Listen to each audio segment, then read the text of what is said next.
भक्ति वेदांत स्वामी नामी।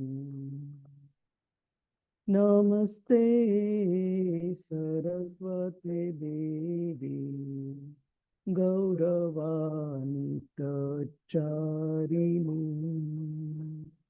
निर्विशेष शून्यवादी पाश्चात्य देशतारिणी।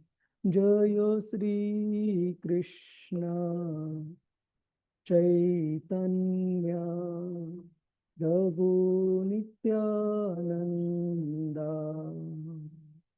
श्री अद्वैता गदाधर श्रीवासादि गौर भक्तवृंद। हरे कृष्णा कृष्ण कृष्ण हरे हरे, हरे राम राम राम हरे हरे। हरे कृष्णा कृष्ण कृष्ण हरे हरे, हरे राम राम राम हरे हरे। हरे कृष्णा कृष्ण कृष्ण हरे हरे, हरे राम राम राम हरे हरे। हरे कृष्णा कृष्ण कृष्ण हरे हरे, हरे राम राम राम हरे हरे। जय राधा गोविंद श्री राधे। जय जगन्नाथ जय बलदेव जय सुभद्रा। जगन्नाथ स्वामी नयन पथगामी भव तुमे। जय गौरानिताय गौरानिताय जय गौरानिताय। जय जय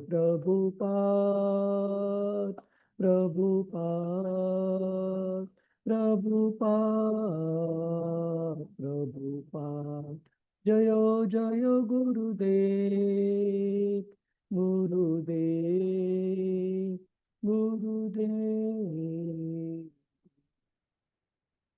हरिनाम संकीर्तन की जय। श्रील प्रभुपाद की जय। गुरु महाराज जी की जय।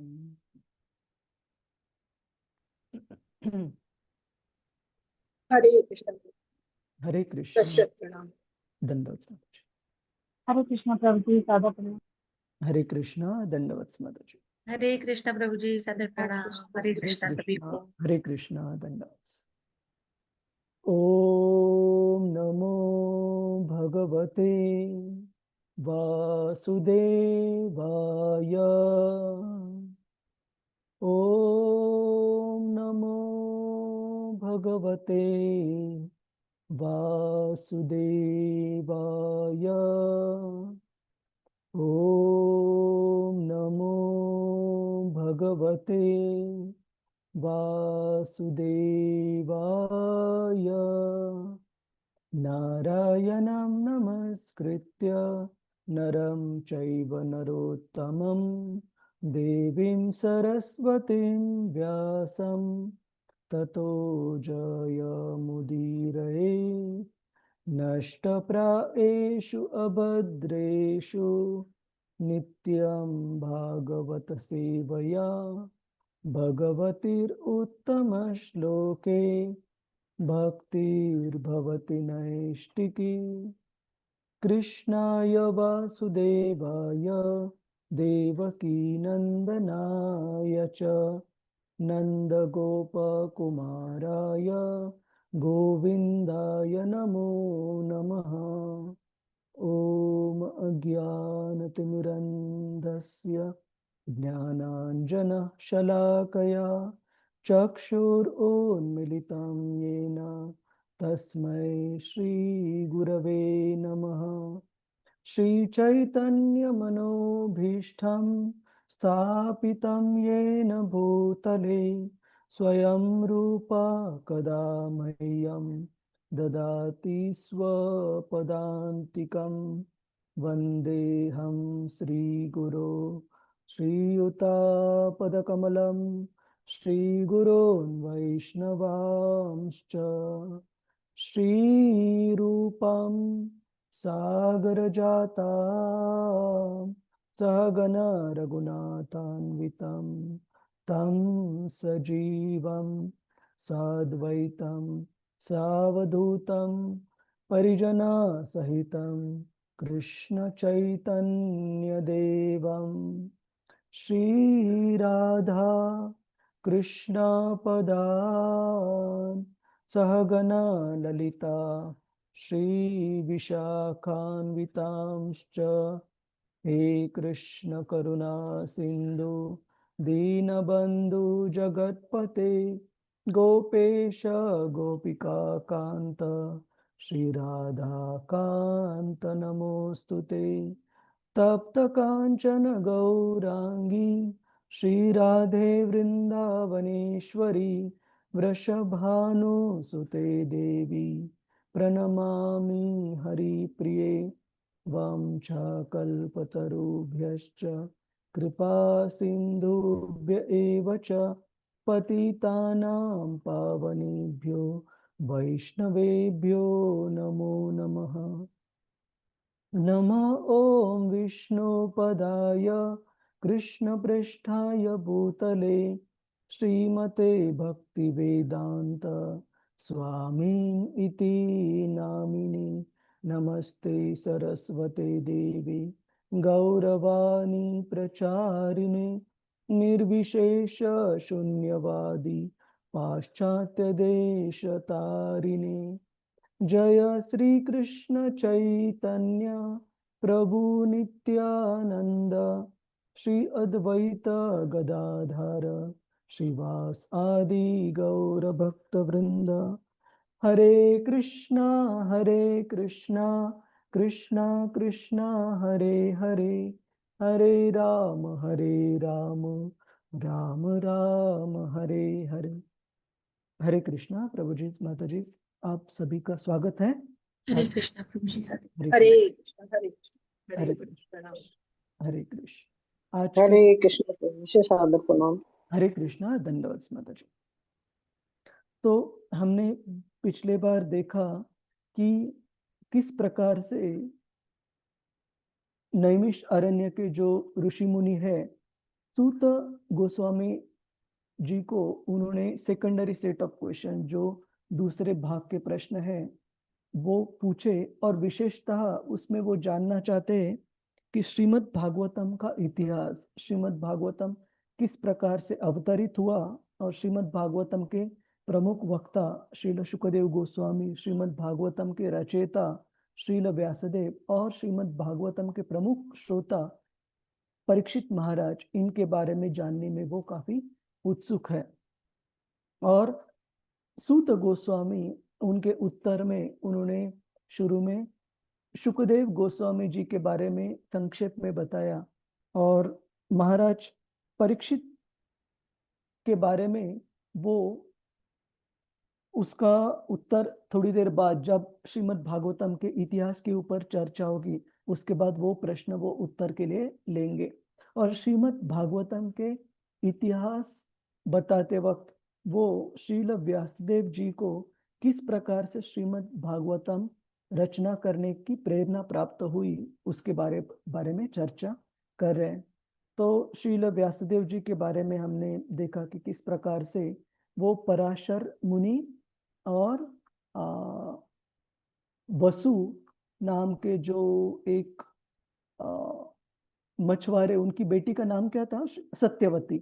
माता सत्यवती और पराशर मुनि, उनके किस प्रकार से वो बेटे हैं। और ये भी बताया श्रीमद् भागवतम ने हमें चर्चा की किस किस प्रकार से वो त्रिकालज्ञ है।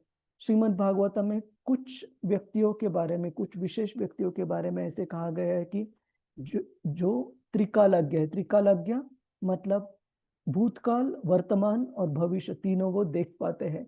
जैसे नारद मुनि है, उसी प्रकार से श्रील व्यासदेव है। और भागवतम में हम देखते हैं कि किस प्रकार से कलयुग में आने वाले लोगों का अधपतन देखते हुए श्रील व्यासदेव जी ने एक वेदों की जो विभाजन है वो 4 वेदों में किया, और अपने अलग अलग जो शिष्य है उनको इंचार्ज के रूप में, इंचार्ज को हम हिंदी में क्या कहते हैं प्रभु जी, माता जी? उनको वेदों के कारोबार दिया, कारोबार दिया। कारोबार और वन बाय वन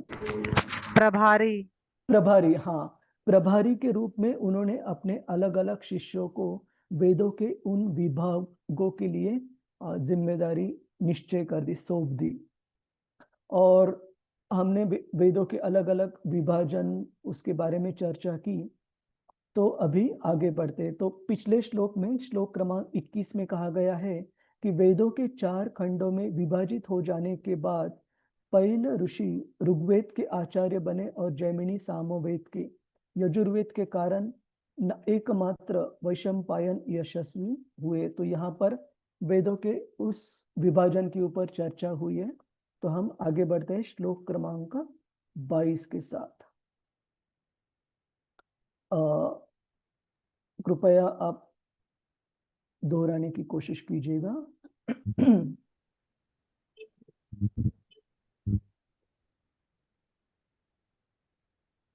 अथर्वा अंगिरः सामा,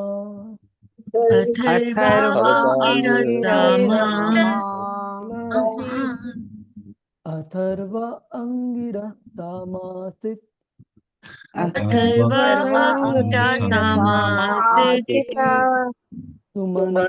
सुमन्तुर्दारुणो मुनिः,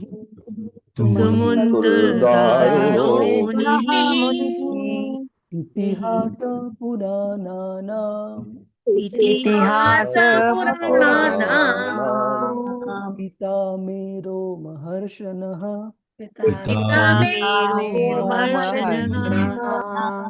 तो ये श्लोक किसके द्वारा कहा जा रहा है प्रभु जी, माता जी? कौन बता रहा है? सूत गोस्वामी। सूत गोस्वामी द्वारा। तो इसीलिए वे रोमहर्षण सूत उनको अपने पिता के रूप में संबोधित कर रहे हैं, है ना? कोई माता जी या प्रभु जी पढ़ना चाहिए? रोहिणी सुहासिनी माता जी, हरे कृष्ण। हरे कृष्णा प्रभु जी, दंडवत प्रणाम। हरे कृष्णा, दंडवत माता जी। आज शिला प्रभुपाद की जय। शिला प्रभुपाद जी के द्वारा अनुवाद। अत्यंत अनुरक्त रहने वाले सुमंतु मुनि अंगिरा को अथर्व वेद सौंपा गया और मेरे पिता रोमहर्षण को पुराण तथा इतिहास सौंपे गए। तात्पर्य शिला प्रभुपाद की जय। श्रुति मंत्रों में भी कहा गया है कि अथर्व वेद के दृढ़ नियमों का कड़ाई से पालन करने वाले अंगिरा मुनि अथर्व वेद के अनुयायियों के अग्रणी थे। हरे कृष्णा प्रभु जी। हरे कृष्ण, धन्यवाद। तो यहाँ हम रोमहर्षण सूत, इनके बारे में तो शुरू में ही चर्चा हुई है। हमने देखा कि किस प्रकार से अध्याय क्रमांक 1 शुरू में ही, जब सूत गोस्वामी, जिनके पिता रोमहर्षण सूत, ये पूर्व काल में, मतलब सूत गोस्वामी से पहले, जब श्रीमद् भागवतम की चर्चा शुरू करने वाले थे शौनकादि ऋषि मुनियों के सामने, तो एक अपराध उनसे हो गया कि श्रीमद् भागवतम के जो साक्षात स्रोत है भगवान बलराम जी, वे उस असेंबली में, उस सभा में आने के बाद वो ठीक तरह से उनका सम्मान नहीं कर पाए।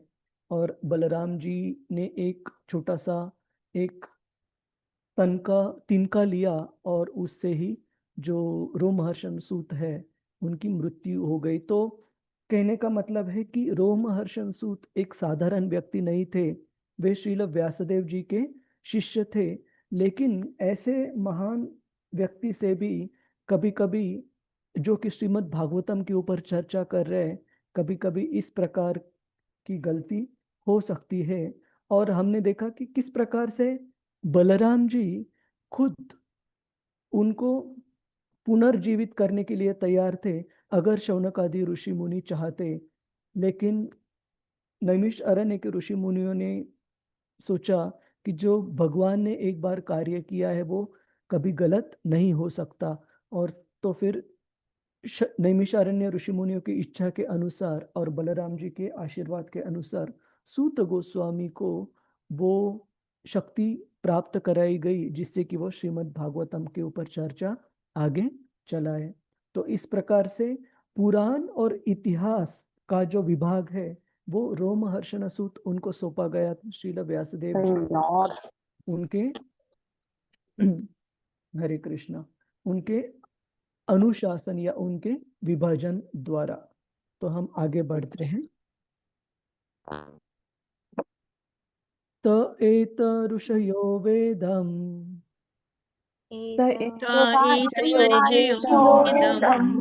त्वं त्वं त्वं व्यस्यन्न नेकधा अनेकधा शिष्यै प्रशिष्यै शिष्यै शिष्यै प्रशिष्यै वेदास्ते शाखिनो भवन् वेदास्ते शाखिनो भवन्। हरे कृष्ण। प्रभु राधा जी, रति माता जी। हाँ हरे प्रभु जी, एक शंका थी छोटी सी। हाँ ये पिछले श्लोक में सुमंतु मुनि अंगिरा क्यों बोला गया? सुमंतु मुनि का क्या मतलब है प्रभु जी? एक मिनट, मैं इसका अंग्रेजी में अनुवाद लिखता हूँ। 1422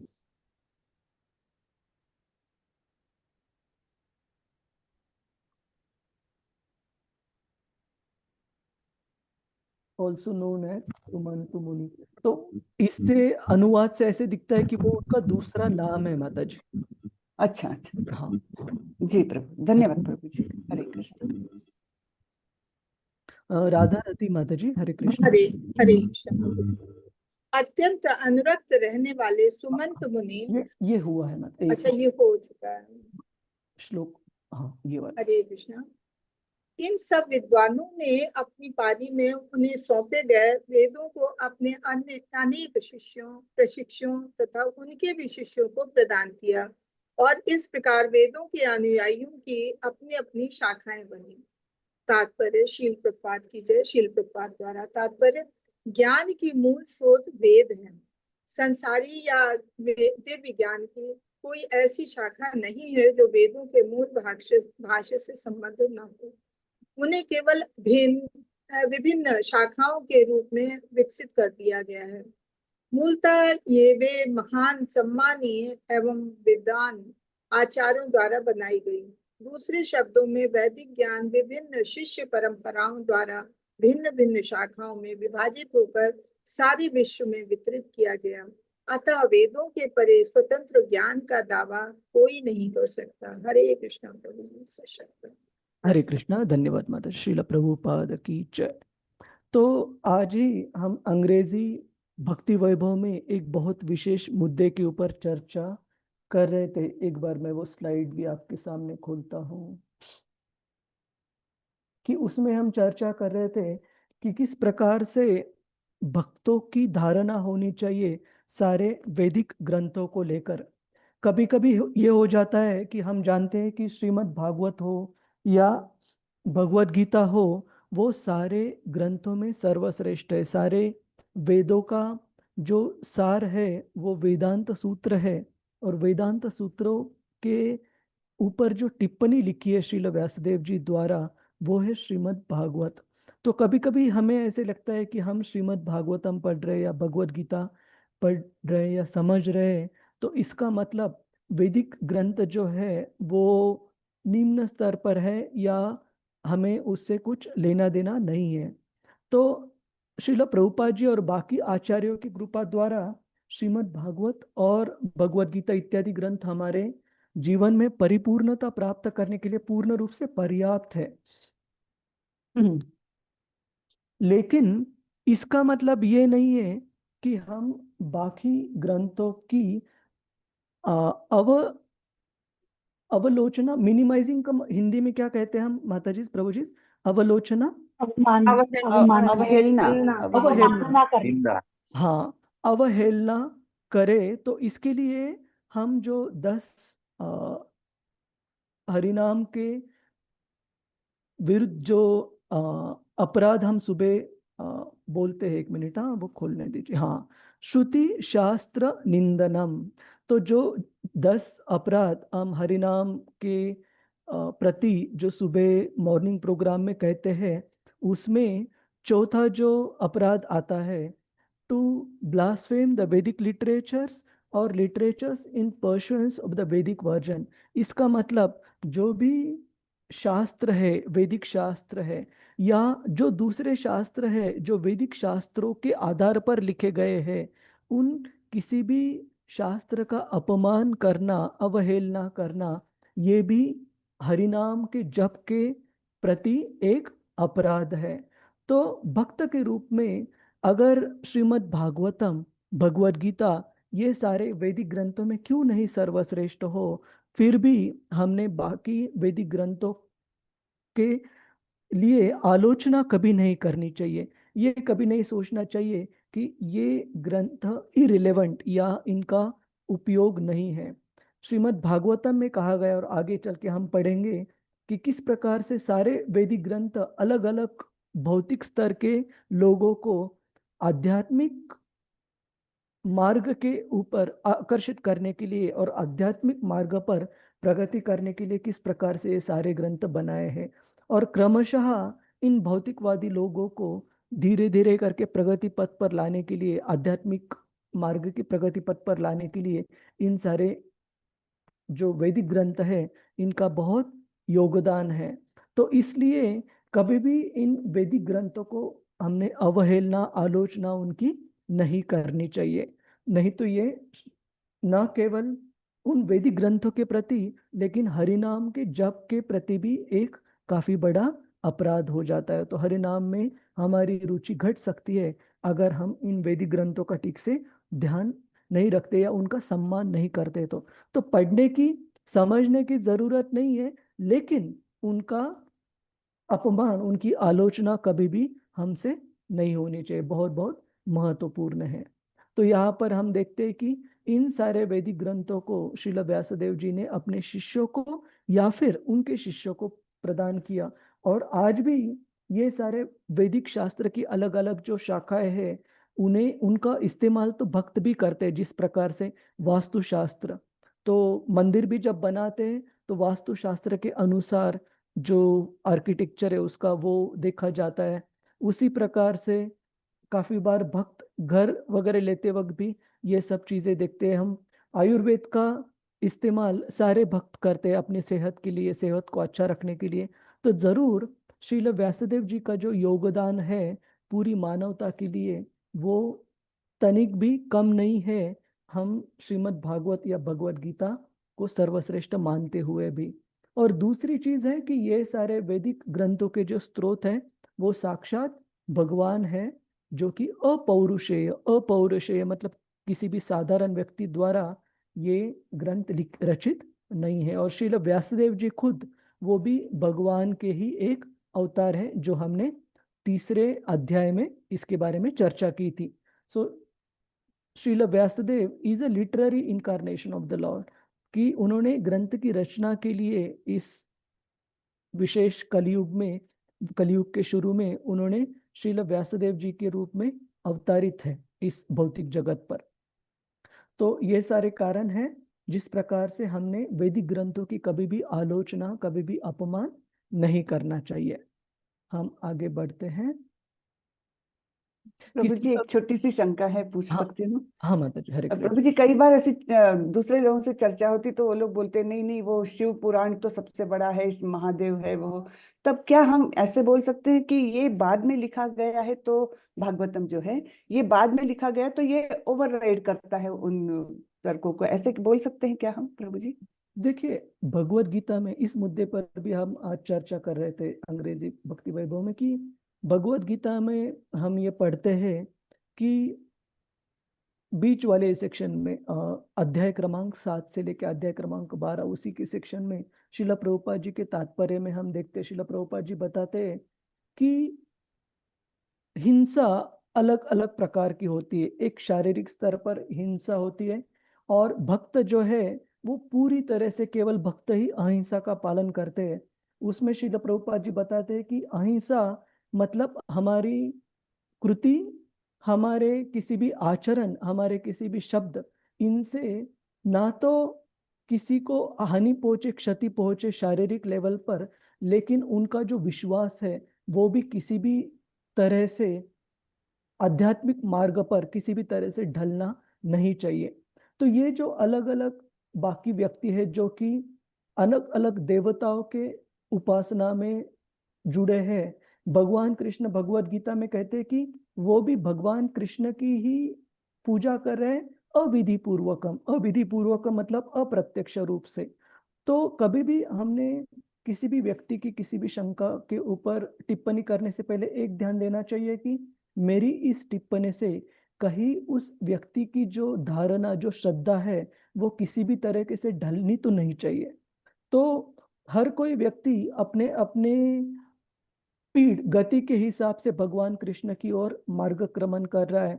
तो कोई व्यक्ति अप्रत्यक्ष रूप से देवताओं की उपासना करके कर रहा है, जिसे शायद काफी साल लग सकते, कुछ जन्म भी लग सकते भक्ति में आने के लिए।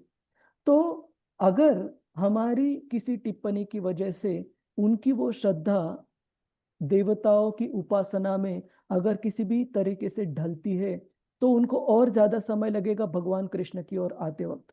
तो हमने टिप्पणी उसी समय करनी चाहिए अगर उस टिप्पणी से वो व्यक्ति भगवान कृष्ण की सेवा में अग्रसर हो। अगर वो नहीं होने वाला, और हमें अगर श्योर नहीं है, गारंटी नहीं है कि शायद उस व्यक्ति का विश्वास ढल भी सकता है, जो कुछ भी वो कार्य कर रहा है, आध्यात्मिक कार्य, तो हमने केवल सुकृति देने की प्रयास करनी चाहिए, जैसे प्रसादम देके या किसी भी तरीके से उस व्यक्ति को हरे कृष्ण महामंत्र उसके मुंह से बुलवा के और बाकी भगवान के ऊपर छोड़ना चाहिए। धीरे धीरे उसकी जब श्रद्धा दृढ़ होती जाएगी तो उसे अपने आप समझ में आ जाएगा कि किस प्रकार से ये अलग अलग पुराण, अलग अलग वैदिक ग्रंथों की शाखा है, जिस प्रकार से अलग अलग देवी देवताओं का गुणगान करे, उनको सर्वश्रेष्ठ स्तर पर बता रही है, वो एक विशेष स्तर के भौतिकवादी लोगों के लिए है ना।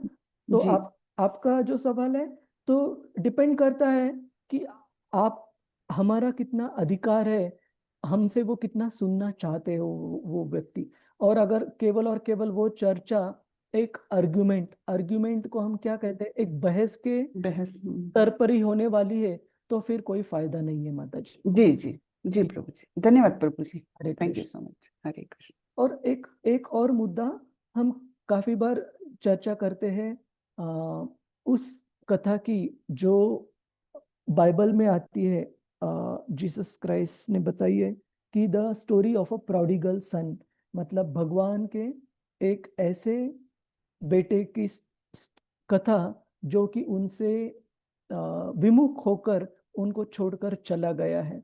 तो उस कथा में कहा गया है कि किस प्रकार से एक काफी अमीर जमींदार का बेटा एक बार उनसे विमुख होकर, नाराज होकर चला गया। तो उस जमींदार ने क्या किया कि बेटा मुझसे तो नाराज होकर चला गया है, तो उसने काफी सारे अपने अधिकारियों को उस बेटे के पास में भेजा कि वो पापा से बात नहीं करना चाहता, लेकिन कम से कम इन अधिकारियों से रिश्ता बनाए रखे। और उन अधिकारियों द्वारा वो पिताजी उस बेटे के सारे जरूरतों का ध्यान रखते थे कि कुछ, मतलब जो भी फूड, क्लोथिंग, शेल्टर, जो भी उसकी जरूरतें है वो ठीक से पूरी हो जाए। और उन अधिकारियों से जो भी उस बेटे के संबंध थे, उन्हीं के द्वारा पिताजी भी संबंध रखते थे उस बेटे के साथ। तो कहने का मतलब है सारे जो देवी देवता है वो भगवान के द्वारा नियोजित ऐसे अधिकारी है। तो ये जो लोग हैं जो देवी देवताओं की उपासना करते हैं, भगवान से प्रत्यक्ष रूप में से तो संबंध नहीं है उनके, लेकिन अप्रत्यक्ष रूप से कम देवताओं द्वारा संबंध है। तो वो श्रद्धा हम ढलना नहीं चाहते। ठीक है माता जी? जी प्रभु जी, बहुत अच्छे बताए, धन्यवाद प्रभु जी। हरे हरे कृष्ण। हम आगे बढ़ते हैं। श्लोक क्रमांक 24। त एव वेदा दूर्मे त एव वेदा त एव वेदा दूर्मेधैर् त एव वेदा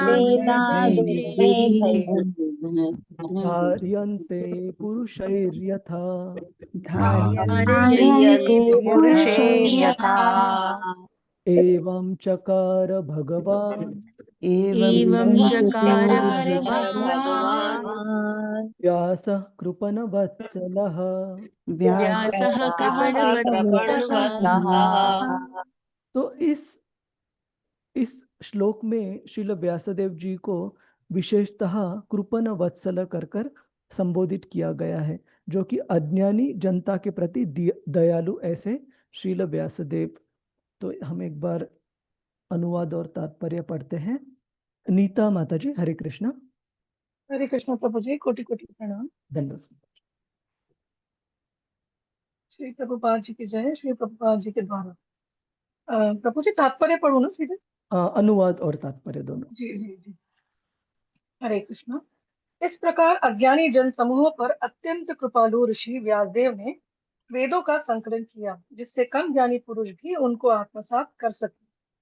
तात्पर्य: वेद एक है, यहाँ पर अनेक शाखाओं में इसके विभाजन के कारणों की व्याख्या की गई है। समस्त ज्ञान का बीज वेद ऐसा विषय नहीं है जिसे कोई सामान्य व्यक्ति आसानी से समझ सके। ऐसा प्रतिबंध है कि जो सुपात्र ब्राह्मण नहीं है उसे वेद नहीं सीखना चाहिए। इस प्रतिबंध की कई प्रकार से गलत व्याख्याएं की गई हैं। मनुष्यों का एक वर्ग ब्राह्मण कुल में जन्म लेने के कारण ही ब्राह्मण योग्यता का दावा करता है। यह वेदों के अध्ययन को ब्राह्मण जाति का एकाधिपत्य मानता है। लोगों का दूसरा वर्ग इसे उन जाति वालों पर अन्याय बताता है जो ब्राह्मण कुल में जन्म नहीं ले पाते। लेकिन ये दोनों ही दिग्भ्रमित हैं। वेदों का विषय ऐसा है जिसकी व्याख्या स्वयं भगवान ने ब्रह्मा के लिए की थी। अतएव विलक्षण सतोगुणी व्यक्ति ही इस विषय को समझ सकते हैं। रजोगुणी तथा तमोगुणी लोग वेद विषय को नहीं समझ पाते। वैदिक ज्ञान का चरम उद्देश्य भगवान श्री कृष्ण है। जो लोग रजो तथा तमोगुणी हैं, वे भगवान को बहुत कम समझ पाते हैं। सतयुग में प्रत्येक व्यक्ति सतोगुणी होता था। धीरे धीरे त्रेता तथा द्वापर युगों में सतोगुण का ह्रास होता गया और जनता भ्रष्ट होती गई। आधुनिक युग में सतोगुण प्रायः शून्य है। अतएव जनता के हित के लिए परम दयालु संपन्न ऋषि श्रील व्यासदेव ने वेदों को अनेक प्रकार से विभक्त कर दिया, जिससे वे रजोगुण तथा तमोगुण वाले अल्पज्ञों द्वारा भी समझे जा सके। इसकी व्याख्या अगले श्लोक में की गई है। हरे कृष्ण प्रभु जी। धन्यवाद माता जी। श्रील प्रभुपाद की जय।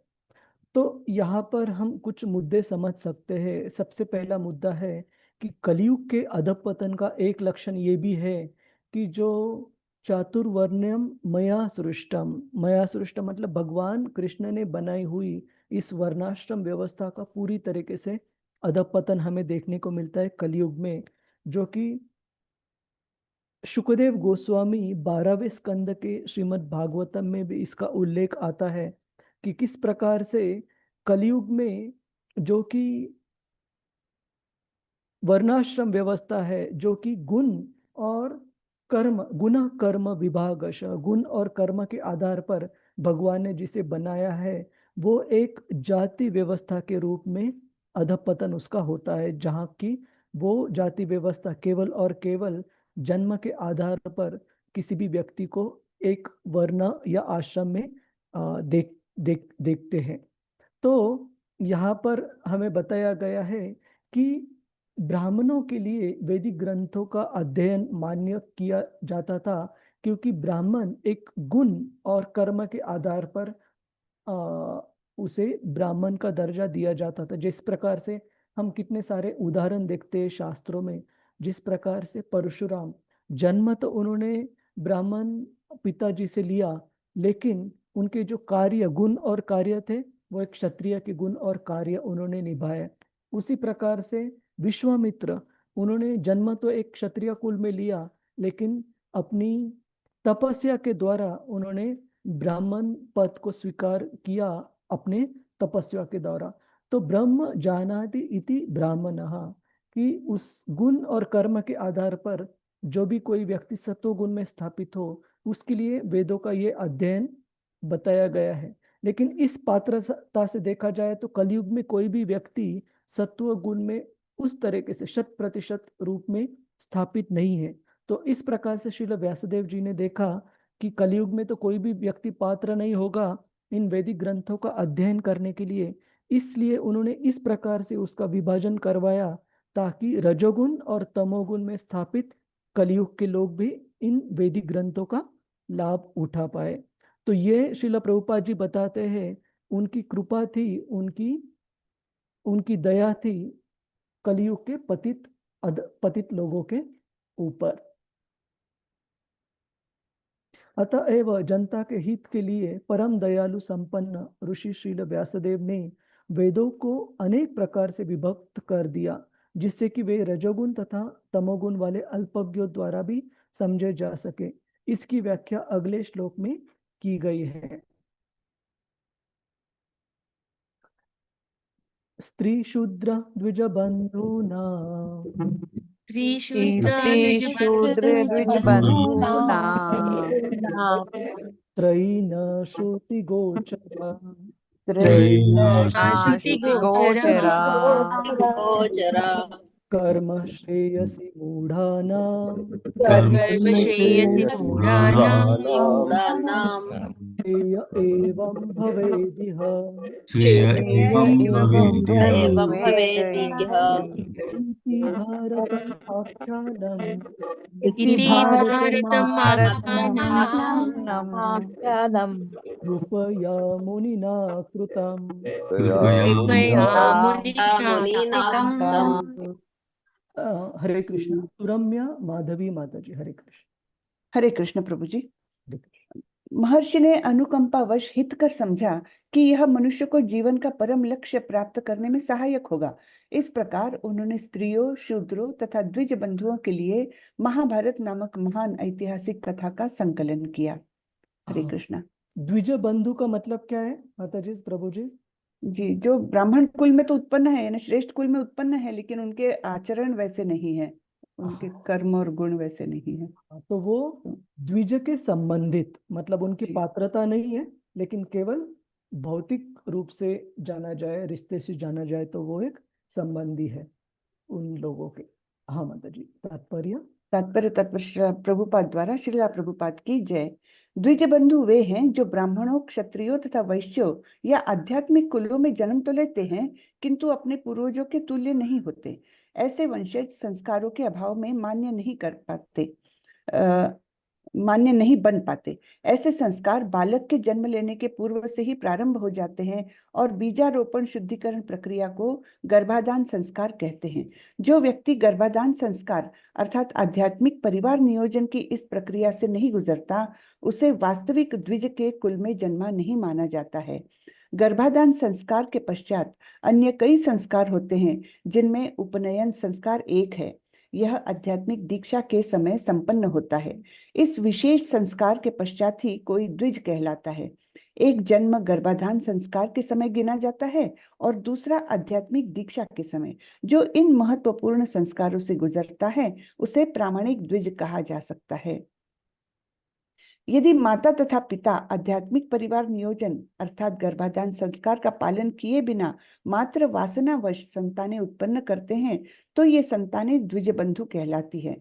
निश्चित रूप से ये द्विज बंधु नियमित द्विजों के बालकों के समान बुद्धिमान नहीं होते। ऐसे द्विज बंधुओं की गणना शूद्रों एवं स्त्रियों के साथ की जाती है जो स्वभाव से अल्पज्ञ होते हैं। शूद्रों तथा स्त्रियों को विवाह संस्कार के अतिरिक्त अन्य कोई संस्कार नहीं करना होता। अल्पज्ञ श्रेणी के व्यक्ति यथा स्त्रियां शूद्र तथा उच्च वर्णों के अयोग्य पुत्र आवश्यक योग्यताओं से विहीन होते हैं, जिससे वे दिव्य वेदों के उद्देश्य को नहीं समझ पाते।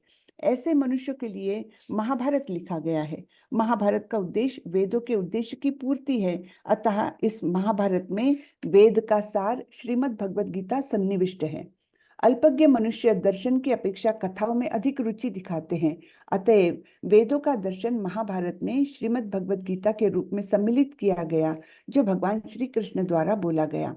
श्रील व्यासदेव तथा भगवान श्री कृष्ण दोनों ही दिव्य पद पर है, अतएव उन्होंने इस युग के पतितात्माओं के कल्याण के लिए सहयोग किया। श्रीमद् भगवद गीता समस्त वैदिक ज्ञान का सार है।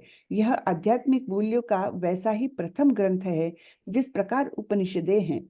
वेदांत दर्शन तो अध्यात्म के स्नातकों के अध्ययन करने का विषय है।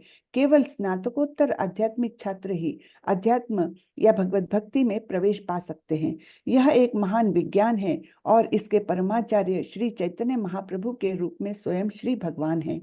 उनके द्वारा शक्ति प्रदत्त मनुष्य ही दिव्य भगवत भक्ति में अन्य व्यक्तियों को दीक्षित कर सकते हैं। हरे कृष्णा प्रभु जी, दंडवत प्रणाम। धन्यवाद। श्रील प्रभुपाद की जय।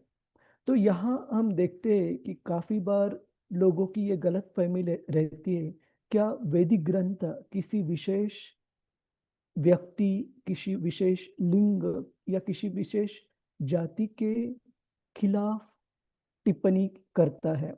तो ऐसे बिल्कुल नहीं है। एक बार श्रील प्रभुपाद जी उनकी अलग अलग प्रकार के सामाजिक स्तरों से आते हुए उनके शिष्य थे, तो उन शिष्यों में एक काफी श्रील प्रभुपाद जी की महान शिष्या थी हर ग्रेस यमुना माता जी। और यमुना माता जी, श्रील प्रभुपाद जी ने खुद प्रमाण दिया इस बात का कि भक्ति मार्ग में काफी उच्च स्तर पर थी। श्रील प्रभुपाद जी ने कहा कि वो भाव स्तर पर भक्त थी। तो यमुना माता जी ने एक बार श्रील प्रभुपाद जी को प्रश्न पूछा कि भगवद गीता में ये श्लोक आता है, स्त्रियो वैश्यो तथा शूद्रो, तो क्या स्त्रियां ये बुद्धिमत्ता में कम होती है? तो श्रील प्रभुपाद जी ने कहा कि अगर आप सोचती है कि आप एक स्त्री है या खुद को एक स्त्री शरीर के शारीरिक अवस्था में खुद को देखती है, तो हाँ जरूर। तो कहने का मतलब है कि स्त्री या पुरुष, भारतीय या किसी दूसरे नागरिकता प्राप्त या एक प्रजाति या किसी दूसरे प्रजाति में जन्म लिए हुए, एक भक्त का जो स्वरूप है, जो जानना चाहिए, वो है जीवेर स्वरूप होए कृष्णेर नित्य दास। तो कहने का मतलब है कि हम ऐसे भी महान भक्तों के उदाहरण देखते हैं, जैसे श्रील हरिदास ठाकुर, जो कि इस वर्णाश्रम व्यवस्था के जो 4 वर्ण है, जो सामाजिक विभाग है, उन 4 विभागों के बाहर जिनका जन्म हुआ था, वर्णाश्रम व्यवस्था के बाहर जिनका जन्म हुआ था। तो श्री चैतन्य महाप्रभु खुद ये दिखाना चाहते थे कि किस प्रकार से जो सामाजिक जाति व्यवस्था है वो भक्तों के लिए लागू नहीं होती। भक्तों के लिए लागू होता है उनका भगवान के प्रति समर्पण और उनका उस समर्पण में उन्होंने किए हुए सेवा कार्य। इन दोनों के उपरोक्त बाकी जो भी सामाजिक व्यवस्था में भक्त आते हैं, उस व्यवस्था को हम ज्यादा महत्व नहीं देते। उसी प्रकार से श्रीमद् भागवतम के दूसरे अगर हम भाग ले लें, जैसे अभी आने वाले 8वें अध्याय में हम कुंती महारानी के जो महान भक्त होकर गई है भगवान की, उनकी दी गई प्रार्थनाओं के ऊपर चर्चा करेंगे। उस सेक्शन में श्रील प्रभुपाद जी लिखते हैं कि किस प्रकार से जो स्त्रियां रहती है भगवान के भक्ति मार्ग में उनका विशेष स्थान है, क्योंकि भगवान के ऊपर श्रद्धा बनाने में वो काफी ज्यादा सक्षम है। और श्रील प्रभुपाद जी इसके लिए प्रमाण देते हैं कि हम कोई भी आध्यात्मिक प्रोग्राम क्यों ना देखें, चाहे हम भक्ति वैभव क्लास की भी स्ट्रेंथ देखें, बहुतांश पार्टिसिपेंट्स जो है, मेंबर्स जो है, वो माताएं हैं। उस प्रकार से दूसरे भी कई सारे आध्यात्मिक प्रोग्राम जो होते हैं भारत में या बाहर भी, उसमें भी माताओं का नंबर काफी ज्यादा पाया जाता है। तो श्रील प्रभुपाद जी कहते हैं कि भक्ति में जोड़ने के लिए और आगे बढ़ने के लिए जो साइकोफिजिकल नेचर, जो मानसिक अवस्था भगवान ने प्रदान की है, वो काफी अनुकूल है माताओं के लिए भक्ति में आगे बढ़ने के लिए। तो कहने का तात्पर्य है कि जो शास्त्र है, कभी भी स्त्री या पुरुष, एक जाति या दूसरी जाति में कभी भेदभाव नहीं करते हैं। वो भेदभाव अगर कुछ हमें दिखता है तो केवल और केवल वो हमारी दृष्टि में जो गड़बड़ है उसकी वजह से वो हमें दिखता है। इनफैक्ट भगवत गीता में क्लियरली बताते हैं भगवान की गुण और कर्म के आधार पर ही ये वर्णाश्रम धर्म, वर्णाश्रम व्यवस्था के सारे विभाजन तय होते हैं। तो इसके अनुसार किसी भी व्यक्ति ने कभी ये नहीं सोचना चाहिए, माता ने कभी ये नहीं सोचना चाहिए कि पुरुष जन्म श्रेष्ठ है, या पुरुष ने कभी ये नहीं सोचना चाहिए कि माताओं का जन्म श्रेष्ठ है। मैं हमेशा उदाहरण देता हूँ कि ये सोचना मतलब ऐसे सोचने जैसा है कि हमारी क्लासरूम है, उसमें समझो 50 विद्यार्थी है और हर एक विद्यार्थी को एक यूनिक मतलब अद्वितीय ऐसे क्वेश्चन पेपर हर एक विद्यार्थी को प्राप्त हुआ है। तो एक विद्यार्थी ने अगर कहा कि मेरी जो प्रश्न पत्रिका है वो सही नहीं है, उस मेरे सामने बैठे हुए विद्यार्थी की प्रश्न पत्रिका वो अच्छी है, तो केवल हमें फिर से एक बार जन्म लेना पड़ेगा वो दूसरी प्रश्न पत्रिका प्राप्त करने के लिए। तो हमें इसमें अटकना नहीं है कि आपका क्वेश्चन पेपर अच्छा है या किसी और का अच्छा है। हमें जो भी प्रश्न पत्रिका मिली है उसको अच्छे से हम सॉल्व करें, अच्छे से उसका उत्तर प्रदान करें हमारे जीवन और कार्य से, और इसी जीवन में जीवन की परिपूर्णता प्राप्त करें। नहीं तो हम इस चीज में अगर अटकते रहेंगे कि ये जन्म अच्छा है और ये जन्म निम्न है, तो हम फिर से दूसरा जन्म भुगतने के लिए खुद को तैयार कर रहे हैं। किसी को कोई सवाल है प्रभु जी, माता जी, इस मुद्दे पर? हरे कृष्णा। और दूसरा मुद्दा ये श्रील प्रभुपाद जी तात्पर्य में बताते हैं। एक मिनट, किसी का कोई प्रश्न है प्रभु जी, माता जी, आप अनम्यूट कीजिए। नहीं प्रभु जी। हरे कृष्ण। और हरे गर्भधारण, कृष्णा प्रभु जी। हरे कृष्णा माता जी। प्रभु जी, जो उपनयन संस्कार के विषय में बोला गया है कि स्त्रियों का उपनयन संस्कार नहीं होता, मतलब कहीं कहीं पे मैंने सुना है कि स्त्रियों का उपनयन संस्कार होता है, तो क्या वो शास्त्र विरुद्ध है? देखिए, जो शास्त्र के अनुसार जो अलग अलग 12 संस्कार बताए गए, सबसे पहला है गर्भधान संस्कार, जो कि बच्चे को धारण करते वक्त ही माता पिता ने करना जरूरी है, और सबसे आखिरी है अंतिम संस्कार, जो देह त्याग के बाद हम करते हैं। तो उस सब में ये संस्कार आते हैं, और उस हिसाब से अगर बताया जाए तो 12 संस्कारों में उपनयन संस्कार माताओं के लिए लागू नहीं होता। ये हो गए जो वैदिक शास्त्र जिस हिसाब से दिए गए उस हिसाब से। लेकिन अभी हम देखते हैं आचार्यों के आज्ञाओं के अनुसार, श्रील प्रभुपाद जी के निर्देशों के अनुसार इस्कॉन में किस प्रकार से हम पालन करते हैं। विशेष उपनयन संस्कार ये जो है हमारी दीक्षा में विशेषता इसकी तुलना की जाती है जो ब्राह्मण दीक्षा हम प्राप्त करते हैं अंतर्राष्ट्रीय कृष्ण भावनामृत संघ में। तो उसके लिए श्रील प्रभुपाद जी के जो गुरु महाराज थे, श्रील भक्ति सिद्धांत सरस्वती ठाकुर, उनके समय तक जो विशेषतः जो ब्राह्मण दीक्षा थी वो केवल और केवल प्रभु जी जो मेल बॉडी डिवोटीज थे उनको दी जाती थी।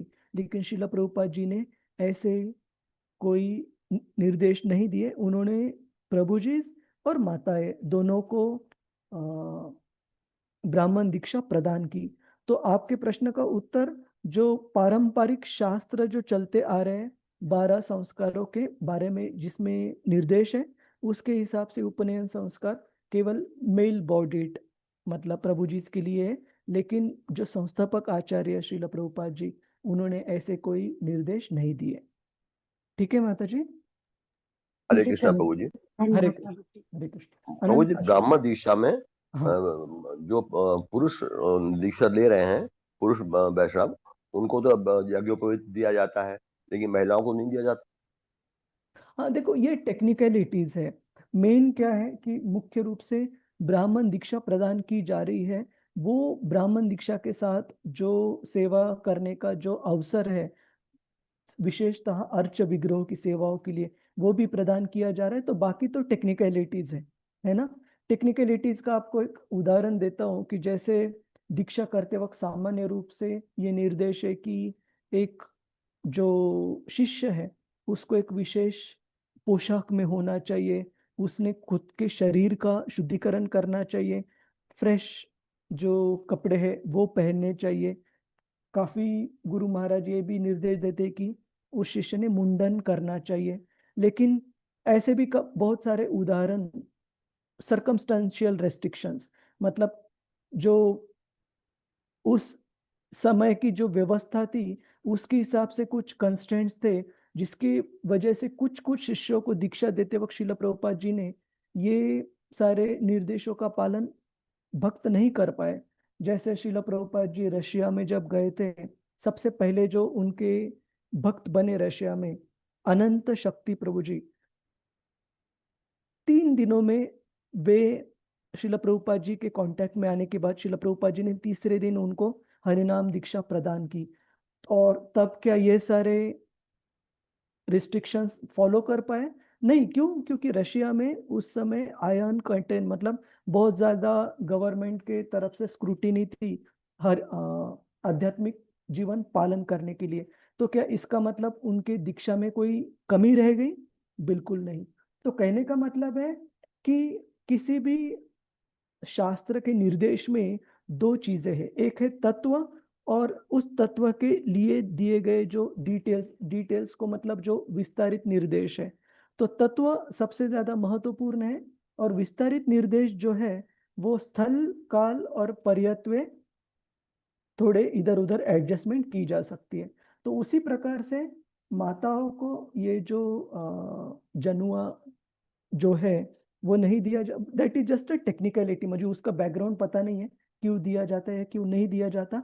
लेकिन जो मुख्य अवसर है ब्राह्मण दीक्षा प्राप्त करके, जो कि है अर्च विग्रह की सेवा कर पाना, वो अवसर दिया जाता है, वो सबसे ज्यादा महत्वपूर्ण है। ठीक है प्रभु जी। जी जी प्रभु जी, धन्यवाद। जय हरे कृष्ण। कृष्ण, हरे कृष्ण। प्रभु जी, हाँ हरे कृष्ण प्रभु जी। क्या ये अपनी परंपरा से जुड़ने के लिए ब्राह्मण दीक्षा बहुत आवश्यक है या हरिनाम दीक्षा? बिल्कुल नहीं। मैंने मेरे गुरु महाराज जी से इसके बारे में क्लास में क्लैरिफिकेशन सुना है कि केवल और केवल हरिनाम दीक्षा प्राप्त कर कर और नियमों का पालन कर कर हम भगवत धाम लौट सकते हैं। ब्राह्मण दीक्षा भगवत धाम जाने के लिए बिल्कुल एक प्रीरिक्विजिट पात्रता नहीं है। भगवान की जो उस तरह की विशेष सेवा में जो भक्त जुड़े, जैसे अर्च विग्रह की सेवा में, अर्च विग्रह के लिए भोग बनाना, अर्च विग्रह की पोशाक वगैरह उनका श्रृंगार करना, उनसे निगडित सेवा में ये पात्रता आवश्यक है। लेकिन सामान्यतः जो भक्त उस सेवा में नहीं जुड़े उनके लिए ये मैंडेटरी नहीं है। ठीक है माता जी। जी जी प्रभु जी, धन्यवाद प्रभु जी। और हरे मैंने कृष्ण। कुछ दिनों पहले ये एक नोट भी पढ़ी थी गवर्निंग बॉडी कमीशन इस्कॉन से, कि आजकल हमारी संस्था में भी ऐसे पाया गया है कि भक्तों की ये गलत धारणा हो रही है कि कोई व्यक्ति अगर ब्राह्मण दीक्षित नहीं है तो क्या कोई कमी है। ऐसे बिल्कुल नहीं है। हरिनाम दीक्षा मुख्य है श्रील प्रभुपाद जी के निर्देशों के अनुसार। ठीक है। हरे कृष्ण। हम आगे बढ़ते हैं। हरे कृष्णा प्रभु जी। हरे सॉरी कृष्ण। प्रभु जी, नहीं नहीं। लास्ट वाली लाइन जो थी ना प्रभु जी इस पैराग्राफ में, वो थोड़ा समझना चाहते थे कि यह एक महान विज्ञान है और इसके परमाचार्य श्री चैतन्य महाप्रभु के रूप में स्वयं भगवान है। जो लोग उनके द्वारा शक्ति प्रदत्त हैं वे ही दिव्य भगवत भक्ति में अन्यों को दीक्षित कर सकते हैं। सिर्फ इसके बारे में प्रभु जी थोड़ा सा समझाइए। हाँ, तो जो भी गुरु की भूमिका निभा रहे हैं, भक्तों को दीक्षा देने की भूमिका निभा रहे हैं, ये बहुत बड़ी जिम्मेदारी है। तो इसके बारे में काफी सारे शास्त्रों में रेफरेंसेस आते हैं, लेकिन एक दो बताना चाहे तो श्रील जो ऋषभदेव है, ऋषभदेव जो कि 5वें स्कंद में जिनका वर्णन आता है, भगवान के जो अवतार बताए गए श्रीमद् भागवतम में, उन्होंने कहा है कि किसी भी व्यक्ति ने कुछ जो स्तर है वो कभी धारण स्वीकार नहीं करने चाहिए जब तक वो व्यक्ति पूरी तरीके से अपने जो डिपेंडेंस, उनके ऊपर अवलंबित जो भी सदस्य है, उनको भगवत धाम ले जाने के लिए पूरी रूप से सक्षम जब तक ना हो। तो उसमें से एक है कि किसी भी व्यक्ति ने गुरु का स्तर नहीं धारण करना चाहिए, गुरु की भूमिका नहीं स्वीकार करनी चाहिए जब तक वो व्यक्ति भगवत भक्ति में गाइडेंस, प्रेरणा देकर अपने जो भी शिष्य है उनको भगवत धाम लेकर जाने के लिए सक्षम अगर ना है तो। और उसी प्रकार से कहा जाता है कि हरिनाम दीक्षा जब हम लेते हैं तब सारे पहले जन्मों जन्मांतर का जो भी पाप कर्म है और उसके जो पाप कर्मों के जो फल है, वो सारे कर्म फल गुरु की कृपा से एक शिष्य के जीवन की जो स्लेट मतलब जो कि उनका फलक है, वो पूरा क्लीन हो जाता है उनकी दया से। तो ये ऐसे ही व्यक्ति कर सकता है जो कि भगवान द्वारा पूर्ण रूप से शक्ति प्रदत्त है, पूर्ण रूप से सक्षम है। कोई भी साधारण व्यक्ति ये नहीं कर सकता। तो इसीलिए यहाँ पर कहा गया है कि वैसे ही लोग जो भगवान द्वारा शक्ति प्रदत्त है, वे ही दिव्य भगवत भक्ति में अन्यों को दीक्षित कर सकते हैं। जी जी, धन्यवाद। अगर गुरु सक्षम नहीं है तो शिष्य भी सक्षम नहीं होगा भक्ति में आगे बढ़ने के लिए। हरे कृष्ण, धन्यवाद। एवं प्रवृत्तस्य सदा एवं प्रवर्तस्य सदा भूतानां श्रेयसी द्विजः सर्वात्मकेन यदा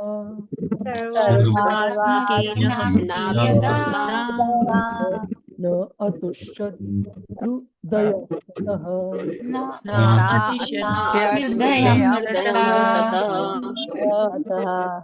हरे कृष्णा। सविता माता जी।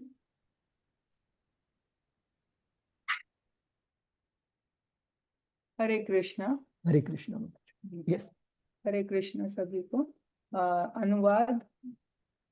हे द्विज ब्राह्मणों, यद्यपि वे समस्त लोगों के समग्र कल्याण कार्य में लगे रहे तो भी उनका मन नहीं भरा। तात्पर्य श्रील प्रभुपाद द्वारा। श्रील प्रभुपाद की जय। श्री व्यासदेव अपने आप से संतुष्ट नहीं थे, यद्यपि उन्होंने जन सामान्य के चतुर्दिक कल्याण के लिए वैदिक साहित्य तैयार किया था। ऐसी आशा थी कि वे ऐसे कार्यों से संतुष्ट होंगे, लेकिन अंततः वे संतुष्ट नहीं हुए। हरे कृष्ण। हरे कृष्ण। धन्यवाद माता जी। तो हम पिछले श्लोकों में, विशेषतः श्लोक क्रमांक 24 के तात्पर्य में श्रील प्रभुपाद जी द्वारा हमने देखा कि किस प्रकार से महान भक्तों का ये गुण रहता है। श्रील व्यासदेव जी को दर्शाने के लिए शब्द इस्तेमाल किया गया है कृपा, कौन सा, कृपन वत्सलः, कि हमेशा सामान्य पतित लोगों के लिए वो कृपा प्रदान करते हैं। लेकिन इतनी सारी भलाई लोगों का कल्याण सोचने के बावजूद, समस्त लोगों के समग्र कल्याण के कार्य में जुड़ने के बावजूद, फिर भी श्रील व्यासदेव जी के हृदय में पूर्ण रूप से संतुष्टता नहीं थी। और हम देखते कि किस प्रकार से एक भगवत भक्त जो पूर्ण रूप से शुद्ध भक्ति के स्तर पर स्थित है, वो हमेशा संतुष्टि, आत्म संतुष्टि को प्राप्त करता है। कौन सा श्लोक है प्रभु जी, माता जी, भगवत गीता में इसे दर्शाता है? ब्रह्मभूत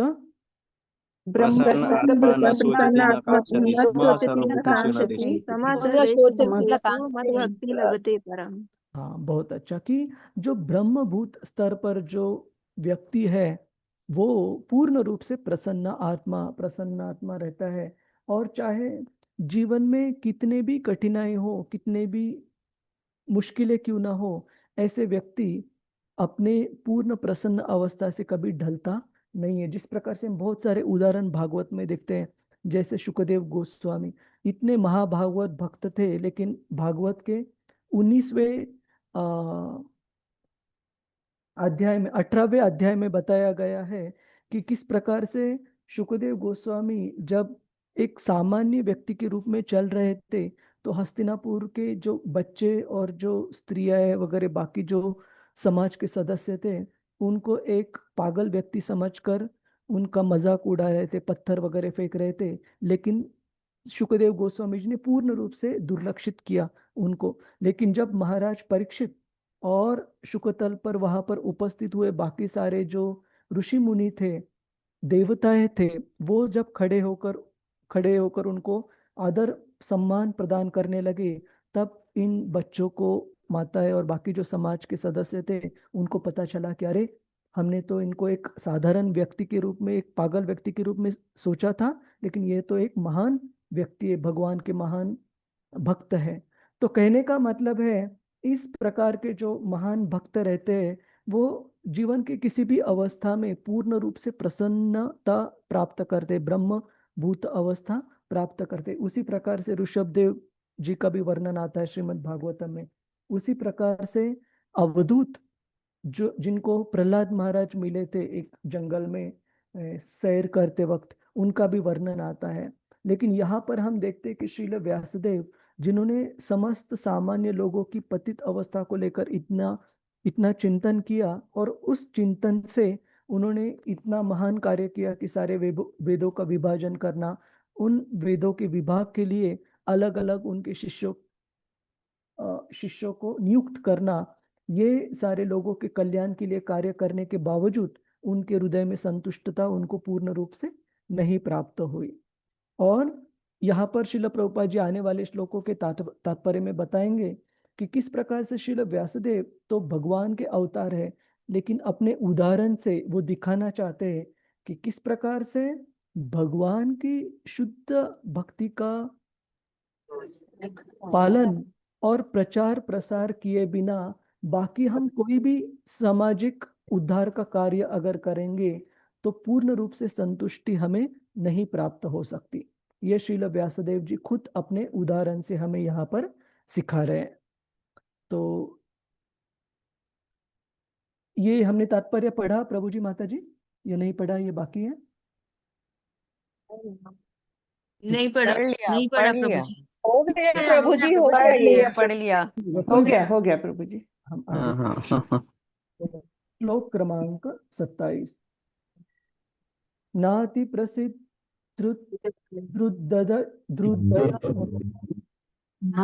नाति प्रसीद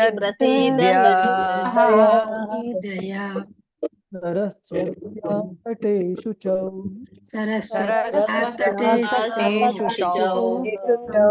वितर्कयन्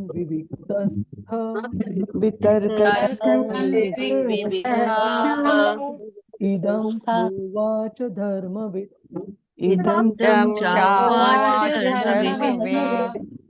हरे कृष्णा। सुमंगला माता जी। हरे कृष्णा प्रभु जी, दंडवत प्रणाम। हरे कृष्णा, दंडवत।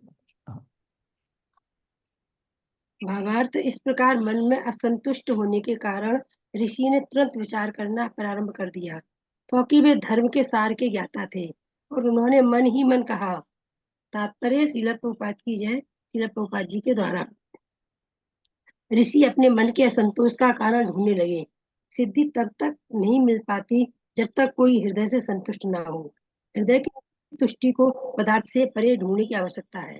हरे कृष्णा प्रभु जी, दंडवत प्रणाम। धन्यवाद। तो यहाँ पर हम देखते श्रील प्रभुपाद जी बहुत महत्वपूर्ण वाक्य लिखते यहाँ पर। सिद्धि तब तक नहीं मिल पाती जब तक कोई हृदय से संतुष्ट ना हो, और हृदय की तुष्टि को पदार्थ से परे ढूंढना होता है। तो हम भौतिक जगत में इतने सारे उदाहरण देखते, आज उसके ऊपर भी हम चर्चा कर रहे थे।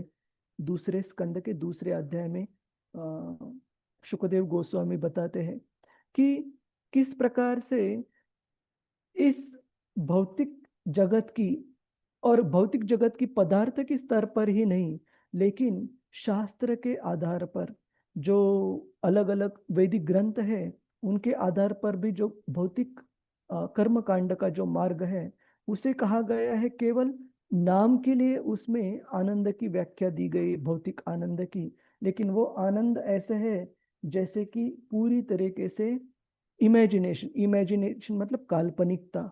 और उसके लिए हमने अलग अलग आचार्य ने दी गई टिप्पणियां भी देखी, जैसे हमारे एक वैष्णव आचार्य होकर गए हैं प्रबोधानंद सरस्वती ठाकुर। वो कहते हैं कि ये जो भौतिक आनंद कर्म कांड शास्त्रों में जो दिया गया है वो एक आकाश में खिलने वाले फूल की तरह है। जिस प्रकार से फूल कभी भी जो उगता है वो जमीन से उगता है, तो आकाश में खिलने वाला फूल मतलब केवल और केवल वो हमारी मानसिकता, हमारी काल्पनिकता में ही अस्तित्व रहता है उसका।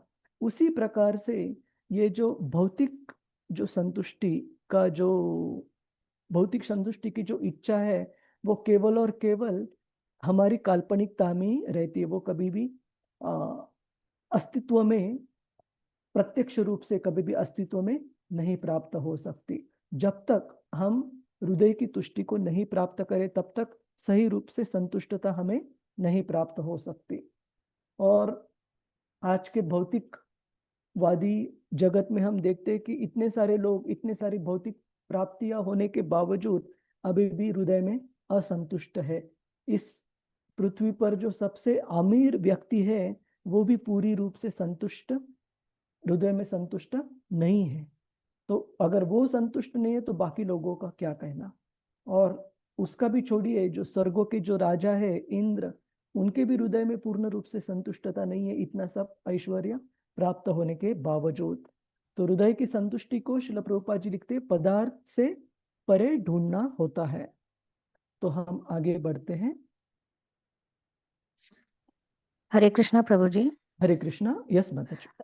प्रभु जी, इसी से संबंधित एक, जैसे आप कह रहे थे हृदय की संतुष्टि के लिए, तो हमने भगवत गीता में जो पढ़ा था कि भोक्ताराम यज्ञ तपसाम सर्वलोक महेश्वरम सुहृदयम सर्वभूतानाम ज्ञात्वा माम शांतिम रक्षति, यानी हम उसे शांति सूत्र कहते हैं। फिर वो जानने के पश्चात भी क्या ये एक डिफरेंट पर्सपेक्टिव है? नहीं, वो बिल्कुल सही है। आपने जो कहा वो शांति सूत्र भी है और हमारे जीवन में पूर्णतः संतुष्टि प्राप्त करने का भी वो मार्ग है। लेकिन भगवान को जब हम सब कुछ जो उन्होंने बनाया है, आध्यात्मिक भौतिक सब कुछ, सारे चीजों के भोक्ता और प्रोपराइटर मतलब सारे चीजों के स्वामी के रूप में उनको जब जानेंगे तब बिल्कुल सारी जो चीजें हैं उनकी सेवा में हम जोड़ेंगे। तो कहने का मतलब है भगवान को जब हम भोक्ता के रूप में जानते हैं तब उसका नतीजा क्या होता है, हम सब कुछ हमें जीवन में प्राप्त जो भी आध्यात्मिक भौतिक जो भी फैसिलिटीज है वो हम भगवान की सेवा में लगाते हैं। तो कहने का मतलब है कार्य तो भक्ति का ही हुआ ना जी, है ना। तो यहाँ भी हम देखते हैं कि श्रील व्यासदेव जी जो कि भगवान के अवतार तो है और भगवान ने जो उनको सारी क्षमताएं प्रदान की है, उन क्षमताओं का जो उपयोग है, नारद मुनि अभी आने वाले श्लोकों में उसका क्रिटिकल एनालिसिस करेंगे कि किस प्रकार से उन्होंने सोचा कि मैं लोगों के कल्याण के लिए उन क्षमताओं का इस्तेमाल कर रहा हूँ। लेकिन नारद मुनि ये प्रूव करते हैं अपने क्रिटिकल एनालिसिस से कि किस प्रकार से जो भवरोग है, जो भौतिक बुखार है लोगों का, वो और ज्यादा बढ़ गया है श्रील व्यासदेव जी के वैदिक ग्रंथों के इन विभाजन करने के बाद। जब तक उन्होंने शुद्ध भक्ति की व्याख्या, शुद्ध भक्ति का जो किताब है श्रीमद् भागवतम, वो जब तक उन्होंने नहीं लिखा है तब तक लोगों के कल्याण के लिए कार्य तो उनको लगता है उन्होंने किए, लेकिन अंततः नतीजा ये हो रहा है कि लोगों की जो भौतिक जो बुखार है, जो फीवर है, वो और भी बढ़ता जा रहा है। ठीक है माता जी। तो वो जी हम जी आने वाले श्लोकों में उसके ऊपर नारद मुनि की टिप्पणी देखेंगे किस प्रकार से वो ऐसे हुआ है। ठीक है जी प्रभु जी। प्रभु जी बहुत बहुत धन्यवाद प्रभु जी। हरे कृष्ण। आगे बढ़ते हैं श्लोक क्रमांक 28 और 29। धृत व्रतेन हि मया छन्दां गुरवो। एक मिनट हाँ। व्रतेन हि मया गुरुवो गण्यः। एक मिनट हाँ, फिर से गाएंगे। धृत व्रतेन हि मया छन्दांसि ध्रुवो नयः। मया छन्दांसि ध्रुवो अग्नयः। मानिता निर्व्यलीकेन रहितं चानुशासनम्।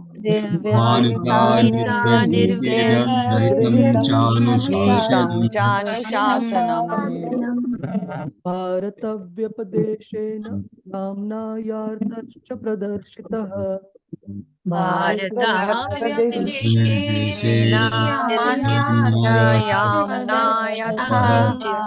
प्रदर्शिता दृश्यते यत्र धर्माः त्रिशूद्रादिभिरर्पिता।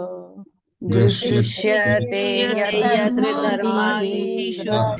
शूद्र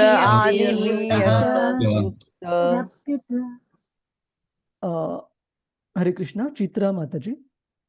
जी हरे कृष्णा प्रभु जी, सब सादर प्रणाम। हरे कृष्णा। मैंने कठिन व्रतों का पालन करते हुए वेदों की, गुरु की तथा यज्ञ वेदी की मिथ्या डंबर के बिना पूजा की है। मैंने अनुशासन का भी पालन किया है और महाभारत की व्याख्या के माध्यम से शिष्य परंपरा को अभिव्यक्ति दी है, जिससे स्त्रियां, शूद्र तथा अन्य द्विज बंधु लोग भी धर्म के मार्ग का अवलोकन कर सकते हैं। तात्पर्य पढ़ू ना प्रभु जी? हाँ हाँ माता जी। जय श्रील प्रभुपाद की जय। श्रील प्रभुपाद के द्वारा कठोर अनुशासनिक व्रत तथा शिष्य परंपरा का पालन किए बिना कोई भी वेदों के अर्थ को नहीं समझ सकता। अभिलाषी व्यक्ति को चाहिए कि वेदों, गुरुओं तथा याज्ञिक अग्नि की पूजा करे। वैदिक ज्ञान की इन समस्त बारीकियों को क्रमबद्ध रूप से महाभारत में प्रस्तुत किया गया है, ताकि स्त्री वर्ग, श्रमिक वर्ग तथा ब्राह्मण, क्षत्रिय या वैश्य कुलों के अयोग्य व्यक्ति उन्हें समझ सके। इस युग में मूल वेदों की अपेक्षा महाभारत अधिक आवश्यक है। हरे कृष्णा प्रभु जी। हरे कृष्णा। अब आगे 30वें श्लोक का भी अनुवाद पढ़िए जी। वेदों के लिए जितनी बातों की आवश्यकता है, यद्यपि मैं उनसे पूर्ण रूप से सज्जित हूँ, तथापि मैं अपूर्णता का अनुभव कर रहा हूँ। हरे कृष्णा। तात्पर्य श्रील प्रभुपाद की जय। श्रील प्रभुपाद के द्वारा तात्पर्य। निसंदेह श्रील व्यासदेव वैदिक उपलब्धियों से परिपूर्ण थे।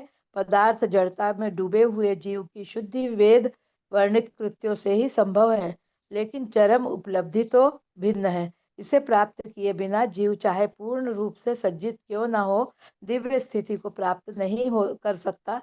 ऐसा लगता है कि श्रील व्यासदेव ने संकेत खो दिया था, जिसके कारण वे असंतुष्ट थे। हरे कृष्णा। हरे कृष्णा। धन्यवाद प्रभु जी। तो यहाँ पर हम देखते कि एक ऐसे व्यक्ति जो शील व्यासदेव जी के स्तर का हो, और शील व्यासदेव जी सामान्य व्यक्ति नहीं है, भगवान के अवतारों में उनकी गणना होती है, लेकिन वो अपने उदाहरण से यहाँ पर हमें सिखा रहे हैं कि किस प्रकार से जब तक हृदय में ये संतुष्टता नहीं हो तो सारा कुछ जान लेने के बावजूद, सारा कुछ ज्ञान प्राप्त होने के बावजूद और पूरी तरीके से उन्होंने सारे जो उनके कार्य थे, एक भगवान के अवतार के रूप में, वेदों को प्रस्तुत करने के रूप में, रचना करने के रूप में, वो पूर्ण करने के बावजूद उन्हें वो संतुष्टि नहीं प्राप्त थी।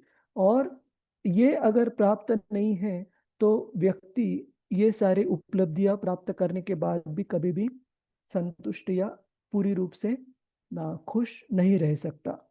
तो हम देखते आगे किस तरीके से श्रील व्यासदेव अपने इस संतुष्टि का उपाय ढूंढते हैं। हम आगे बढ़ते हैं। श्लोक क्रमांक 31। किं वा भागवता धर्मा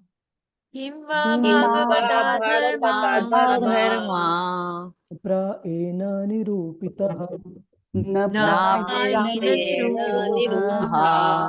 प्रिया परमहंसानां प्रियः परमहंसानां त एव हि अच्युतः प्रियः। एव हि अच्युतः प्रियः। हरे कृष्णा। निर्मला माता जी।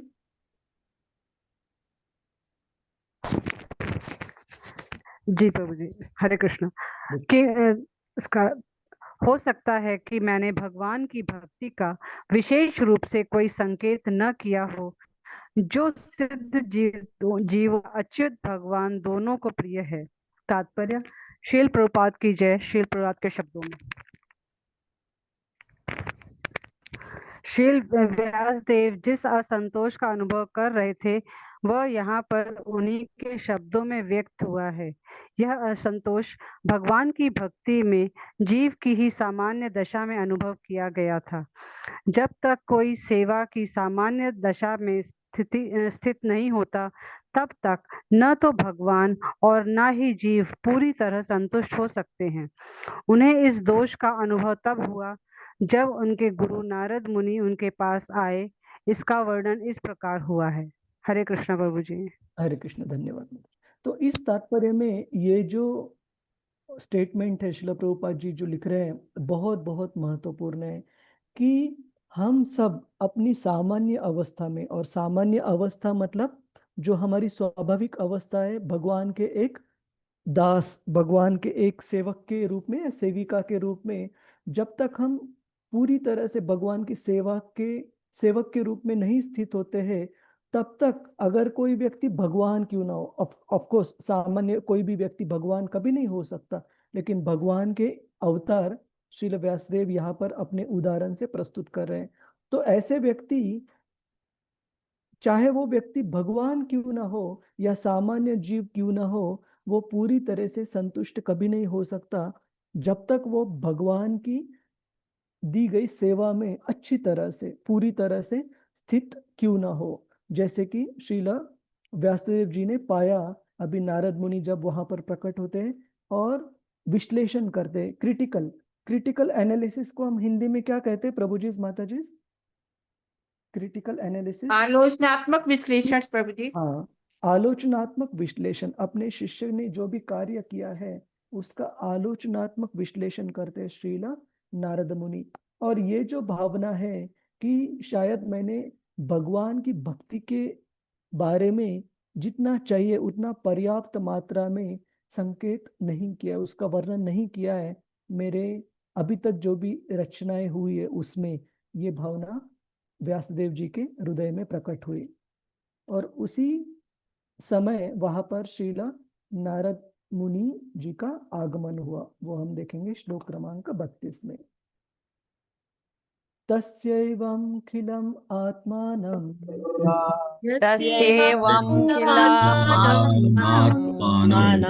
मन्यमानस्य खिद्यतः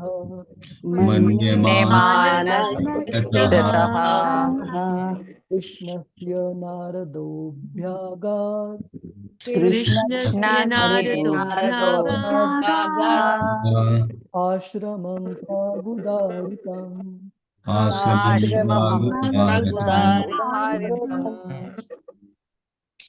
हरे कृष्णा। पुण्यश्री प्रदा माता जी। हरे कृष्णा प्रभु जी, सादर प्रणाम। धन्यवाद। जैसा कि पूर्व में कहा जा चुका है कि जब शील व्यासदेव अपने दोषों के विषय में अफसोस कर रहे थे, उसी समय सरस्वती नदी के तट पर स्थित कृष्ण द्वैपायन शील व्यासदेव की कुटिया में श्री नारद मुनि पधारे। तात्पर्य श्रील प्रभुपाद जी का। प्रभुपाद जी की जय। शील व्यासदेव जिस रिक्तता का अनुभव कर रहे थे वह उनके ज्ञान के अभाव के कारण न थी। भागवत धर्म विशुद्ध भगवत भक्ति है। जहां तक अद्वैतवादी की पहुंच नहीं होती, अद्वैतवादी की गणना परमहंसों में नहीं की जाती, जो संन्यास आश्रम में सर्वोच्च होते हैं। श्रीमद् भागवतम श्री भगवान की दिव्य लीलाओं की कथाओं से पूर्ण है। यद्यपि श्रील व्यासदेव सत्यावेश दिव्य पुरुष थे, तो भी वे असंतुष्ट थे, क्योंकि उनके किसी भी ग्रंथ में श्री भगवान की दिव्य लीलाओं का ठीक से वर्णन नहीं था। इसकी प्रेरणा भगवान श्री कृष्ण ने सीधे श्रील व्यासदेव के हृदय में उत्पन्न की। अतः उन्हें रिक्तता का अनुभव हुआ। जैसा कि ऊपर कहा गया है, यहाँ यह निश्चित रूप से बताया गया है कि श्री भगवान की प्रेमा भक्ति के बिना सब कुछ शून्य है, लेकिन श्री भगवान की भक्ति में सेवा में सकाम कर्म या शुष्क चिंतन का अलग से प्रयास किए बिना ही सब कुछ संभव है। हरे कृष्ण प्रभु जी। हरे कृष्ण, धन्यवाद माता। तो यहाँ पर हम देखते हैं कि श्रील व्यासदेव जी के मन में यहाँ भागवत में बताया गया है कि ये जो प्रेरणा थी कि शायद मैंने भगवान कृष्ण की शुद्ध भक्ति का वर्णन पर्याप्त मात्रा में मेरी रचना में नहीं किया है, ये जो भावना थी ये भगवान श्री कृष्ण की प्रेरणा से ही श्रील व्यासदेव जी को प्राप्त हुई। तो ये हम देखते हैं कि किस प्रकार से भगवान परमात्मा रूप में भी अपने भक्तों को मार्ग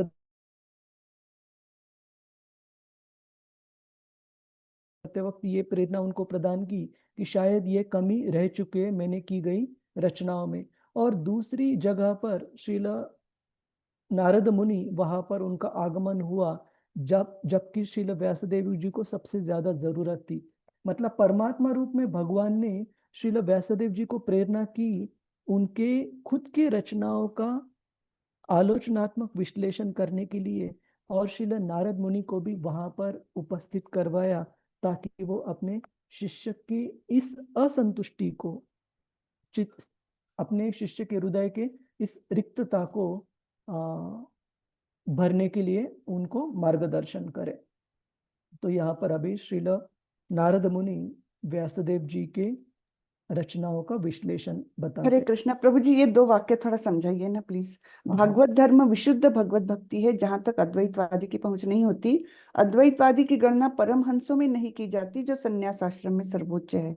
हाँ, तो संन्यास आश्रम में भी अलग अलग स्तर बताए गए माता जी। जैसे श्री चैतन्य महाप्रभु ने भारतीय संप्रदाय में संन्यास लिया था, एक दंडी संन्यास, त्रिदंडी संन्यास।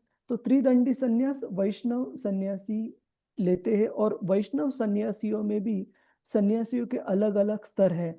जिस प्रकार से परिव्राजकाचार्य मतलब जो वो हमेशा 4 प्रकार बताए ना, कुटीचक, बहुदक, परिव्राजकाचार्य और परमहंसी। परमहंस, हाँ।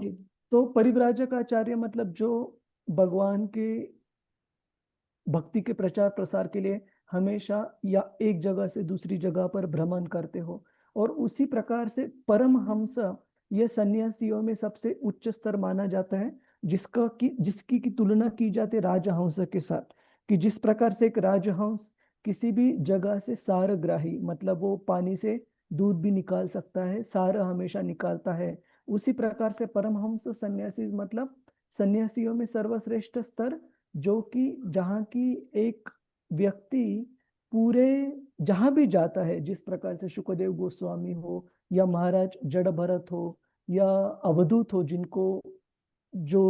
जिन्होंने दर्शन दिया प्रहलाद महाराज को, तो ऐसे भक्त जहां भी जाएंगे केवल जो सार है कृष्ण भक्ति के संबंधित उस सार को ही ग्रहण करते हैं। बाकी किसी भी चीज से, किसी भी भौतिक अवस्था से वो कभी भी प्रभावित नहीं होते हैं। तो यहाँ पर कहा गया है कि जो अद्वैतवादी जो सन्यासी है वो उस स्तर पर, सबसे पहले तो वैष्णव सन्यासियों के उस स्तर पर कभी वो निम्न स्तर पर भी प्राप्त नहीं कर सकते। वो क्यों? क्योंकि भगवान के लिए उनकी जो धारणा रहती है भगवान के रूप को न मानने की, वो धारणा से वो ब्रह्मवादी कृष्ण अपराधी, मायावादी कृष्ण अपराधी की भगवान के रूप को न मानने की वजह से भगवान के प्रति अपराध हो जाता है। तो सबसे उच्च स्तर तो छोड़िए, जो वैष्णव सन्यासियों का जो स्तर है वो भी अद्वैतवादी कभी प्राप्त नहीं कर सकते। जैसे कि हम जानते हैं एक महान अद्वैतवादी सन्यासी प्रकाशानंद सरस्वती, जो कि वाराणसी में स्थित थे, जब श्री चैतन्य महाप्रभु उनको कृष्ण भक्ति में प्रेरणा देने का श्री चैतन्य महाप्रभु ने सोचा, और चैतन्य महाप्रभु ने सोचने से पहले भी चैतन्य महाप्रभु की जो भक्त थे चंद्रशेखर आचार्य इत्यादि, उन्होंने जब चाहा कि प्रकाशानंद सरस्वती उनको भी श्री चैतन्य महाप्रभु की कृपा प्राप्त हो, तो श्री चैतन्य महाप्रभु ने क्या किया? सबसे पहले तो श्री चैतन्य महाप्रभु ऐसी जगह पर बैठे, उस जो सभा होने वाली थी सारे अद्वैतवादी मायावादी सन्यासियों की, ऐसी जगह पर बैठे जहाँ की ये सन्यासी अपने हाथ या पाँव धोते थे और वहां बैठे हुए श्री चैतन्य महाप्रभु ने अपने शरीर से भगवान की ज्योति का, भगवत ज्योति का इस प्रकार से प्रकाश फैलाना चालू किया कि सारे अद्वैतवादी मायावादी सन्यासी ये काफी आकृष्ट हो गए श्री चैतन्य महाप्रभु के पास। और श्री चैतन्य महाप्रभु को हाथ से पकड़कर आदर पूर्वक प्रकाशानंद सरस्वती जी वहां से लेकर गए और जो रेस्ड प्लेटफॉर्म, जो आसन था सन्यासियों के लिए बनाया गया, वहां पर श्री चैतन्य महाप्रभु को बिठाया। और श्री चैतन्य महाप्रभु ने इस प्रकार से सेवा अवसर प्रदान किया प्रकाशानंद सरस्वती जी को, और उसी सेवा अवसर से जो सुकृति प्राप्त हुई प्रकाशानंद सरस्वती जी को, तब वो श्री चैतन्य महाप्रभु सुनने के लिए तैयार हो गए कि चैतन्य महाप्रभु से कुछ ज्ञान प्राप्त करने के लिए उन्होंने पात्रता प्राप्त की। और फिर जब उन्होंने पूछा श्री चैतन्य महाप्रभु को कि आप तो एक सन्यासी है, तो आपने ऐसे जगह पर नहीं बैठना चाहिए जहाँ जो कि निम्न स्तर की जगह है, और आपने हमारे साथ बैठकर जो वेदांत है उसके ऊपर चर्चा विमर्श में भाग लेना चाहिए। तो तब श्री चैतन्य महाप्रभु ने कहा कि मेरे जो गुरु महाराज है श्रील ईश्वरपुरी, उन्होंने मुझे कहा कि तुम मूर्ख हो और तुम वेदांत शास्त्रों के अभ्यास या चर्चा के लायक नहीं हो, तुम केवल हरिनाम का जाप करो, कीर्तन करो, और इतना ही तुम्हारे लिए पर्याप्त है।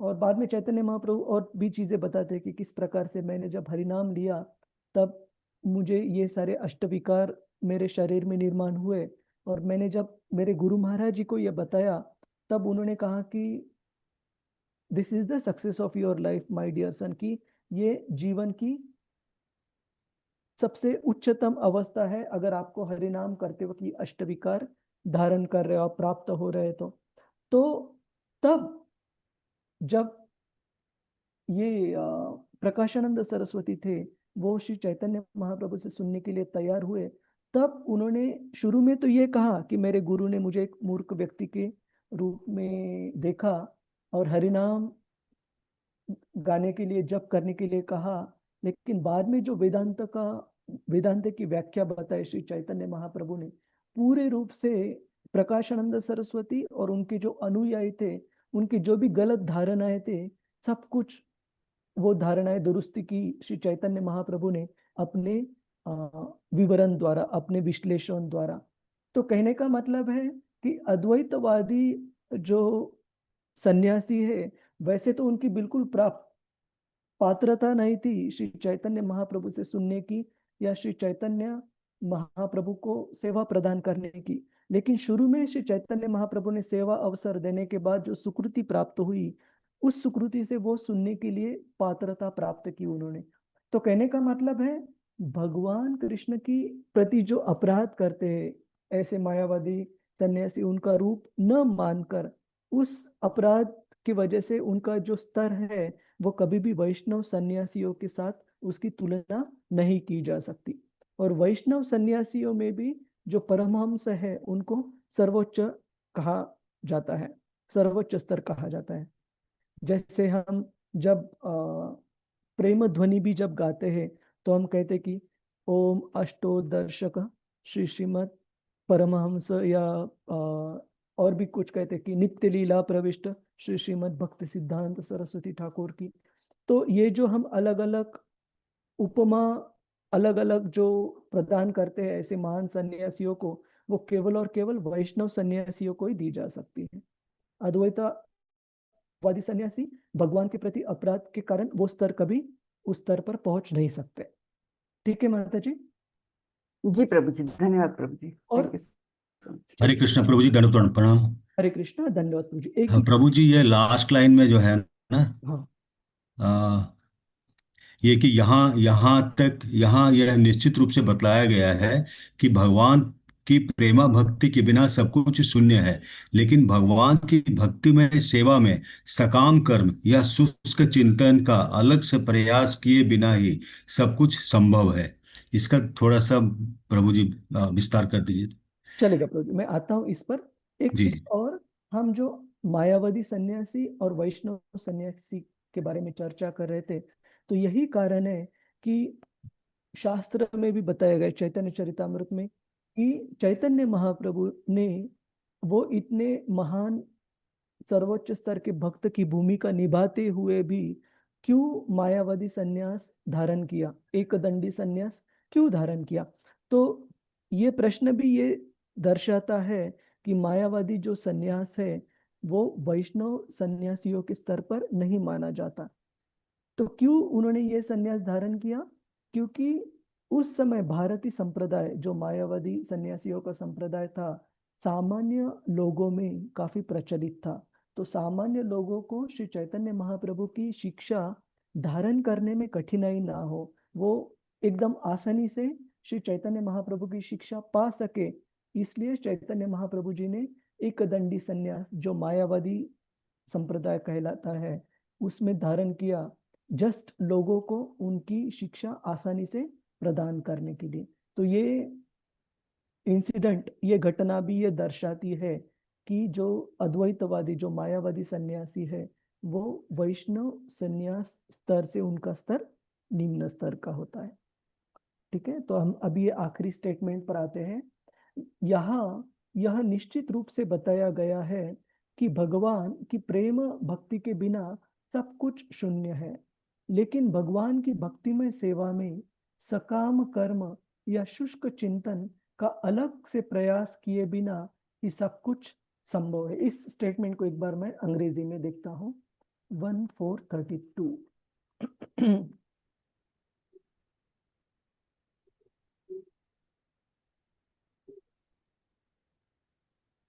It is definitely expressed here that without transcendental loving, sir, everything is world, but in the transcendental everything is tangible without any secret. हाँ, कि भगवान की प्रेममय भक्ति के बिना सब कुछ शून्य है, लेकिन भगवान की जो प्रेममय सेवा है उसमें सब कुछ संभव है। हमें अलग से शुष्क चिंतन मतलब केवल भगवान के ऊपर ध्यान लगाए बैठे हैं, लेकिन उस ध्यान में, उस भक्ति में कोई सेवा अर्पण नहीं कर रहे हैं, तो इसको शुष्क चिंतन कहा गया है। या सकाम कर्म मतलब भक्ति में तो जुड़े हैं, लेकिन जो प्रयोजन है, जो साध्य प्राप्त करना है व्यक्ति को, वो वैयक्तिक लाभ के लिए कुछ सकाम कर्म करना है या वैयक्तिक लाभ के लिए कोई चीज प्राप्त करनी है, उसके लिए कोई व्यक्ति भगवान के सेवा में अगर जुड़ा हो तो ऐसे कुछ किए बिना ही सब कुछ प्राप्त हो सकता है। अलग से शुष्क चिंतन करने की जरूरत नहीं या सकाम कर्म। इनफैक्ट ऐसे भी उदाहरण है लोगों के कि एक चोर का उदाहरण हम देखते हैं बिल्वा मंगल ठाकुर जी की कथा में, कि जो कि भगवान कृष्ण को के प्रति आकर्षित हो गया उनके बारे में सुनकर कि उनके ऊपर यशोदा माँ किस प्रकार से अलग अलग प्रकार के श्रृंगार या आभूषण उनको पहनाती है, तो उन आभूषणों को चोरने की इच्छा से ये चोर आकर्षित हो गया और भगवान कृष्ण को ढूंढने लगा वृंदावन के अलग अलग वनों में।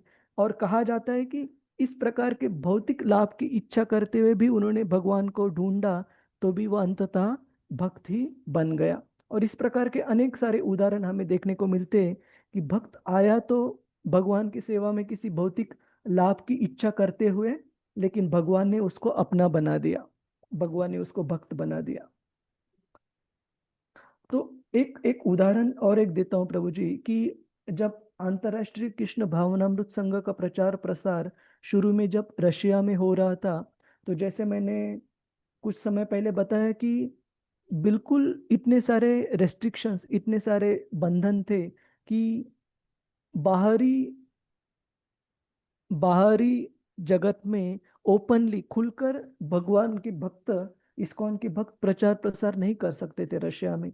तो अंडरग्राउंड मतलब घर में वगैरह प्रोग्राम लेकर प्रचार प्रसार का कार्य भक्तों ने शुरू किया।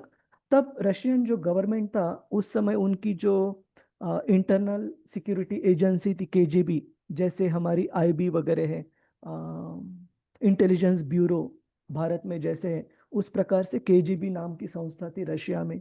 तो उन्होंने अपने कुछ एजेंट भेजे भक्तों के बीच में, जो कि भक्त बनकर ये जानना चाहते थे कि ये भक्त करते क्या है। हमारे जो तत्वज्ञान है, हमारे जो किताबें, उनको जानना चाहते थे। और उनको लगा कि ये अगर अच्छे से जान लेंगे तो हम इस प्रचार प्रसार को रोक पाएंगे। तो इसलिए उन्होंने कुछ ऐसे उनके एजेंट भक्तों के रूप में भक्तों के समुदाय में भेजे। लेकिन भक्ति इतनी सक्षम है कि वो एजेंट केवल बाहर से दिखावा करना चाहते थे भक्त बनने का, तो उन्होंने भक्त का पोशाक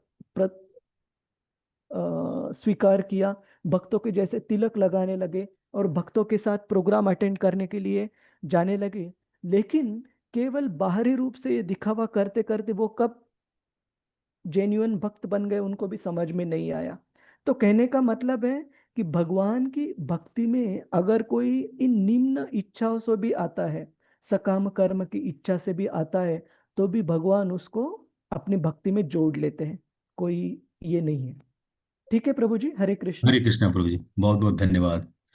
और मुझे ये चीज बताने में बिल्कुल शर्म नहीं है, जैसे मैंने एक बार मराठी भागवतम में भी इसके बारे में चर्चा की थी कि मैं जब भक्ति में आया, जब मैं कॉलेज स्टूडेंट था इंजीनियरिंग में सेकंड ईयर में, तो एक चीज ने मुझे काफी आकर्षित किया भक्तों के लिए कि मैंने कॉलेज में सुना था कि ये इस्कॉन के जब प्रोग्राम होते हैं, उस प्रोग्राम के बाद वो अलग अलग क्लासेस सुनने के लिए वॉकमैन भी देते थे। तब आजकल के जैसे आईपॉड वगैरह या स्मार्टफोन तो नहीं थे, लेकिन वॉकमैन काफी प्रचलित थे। तो मन आकर्षित हो गया कि अरे भक्तों के इसमें जाएंगे, उनके संग में जाएंगे, प्रोग्राम अटेंड करेंगे तो वॉकमैन मिलेगा, चलो उनके तो कुछ क्लासेस सुन लेंगे, लेकिन उसके साथ साथ इंद्रिय तृप्ति भी प्राप्त हो जाएगी, ऐसे भौतिक इच्छा थी। लेकिन पता ही नहीं चला कि उन वॉकमैन पर क्लासेस सुनते सुनते कभी भक्तों के साथ ऐसे ही भौतिक इच्छा से सहवास में जाते हुए कब भक्ति में आ गए। तो कहने का मतलब है कि किसी भी कारण हेतु अगर हम भक्तों के संग में आते तो भगवान अगर अपनी कृपा प्रदान करते हैं तो वो व्यक्ति को अपना बना लेते हैं। ठीक है, जी जी, हरे कृष्णा प्रभु जी, बहुत बहुत धन्यवाद। हरे कृष्ण। हम आगे हरे बढ़े। कृष्णा प्रभु जी। हरे कृष्ण। प्रभु जी, यदि हम इसे ये पूछे कहा समझा जाए कि नारद जी की प्रेरणा से भगवान व्यास देव जी ने श्रीमद् भागवतम की रचना की, ये ठीक है, या भगवान कृष्ण के जिसमें इसमें लिखा हुआ है इसकी प्रेरणा भगवान श्री कृष्ण सीधे शील व्यास देव के हृदय में उत्पन्न की, तो हमें दोनों में से दोनों को सम्मिलित करके लिखना चाहिए या खाली नारद मुनि का लिखना चाहिए? दोनों को सम्मिलित करके लिखना चाहिए। जैसे हम यहाँ पर इस तात्पर्य में क्लियरली दिखते हैं कि भगवान ने श्रील व्यासदेव जी के हृदय में ये प्रेरणा प्राप्त की कि शायद मुझसे वो कमी रह गई है कि मैंने भगवान की भक्ति के बारे में पर्याप्त रूप से वर्णन नहीं किया है मेरी रचना में अभी तक। तो ये भी प्रेरणा भगवान ने व्यासदेव जी को दी और उसी समय श्रील नारद मुनि जी को भी प्रेरणा दी वहां पर उपस्थित पहुंचने के लिए, पधारने के लिए। हरे कृष्ण, धन्यवाद।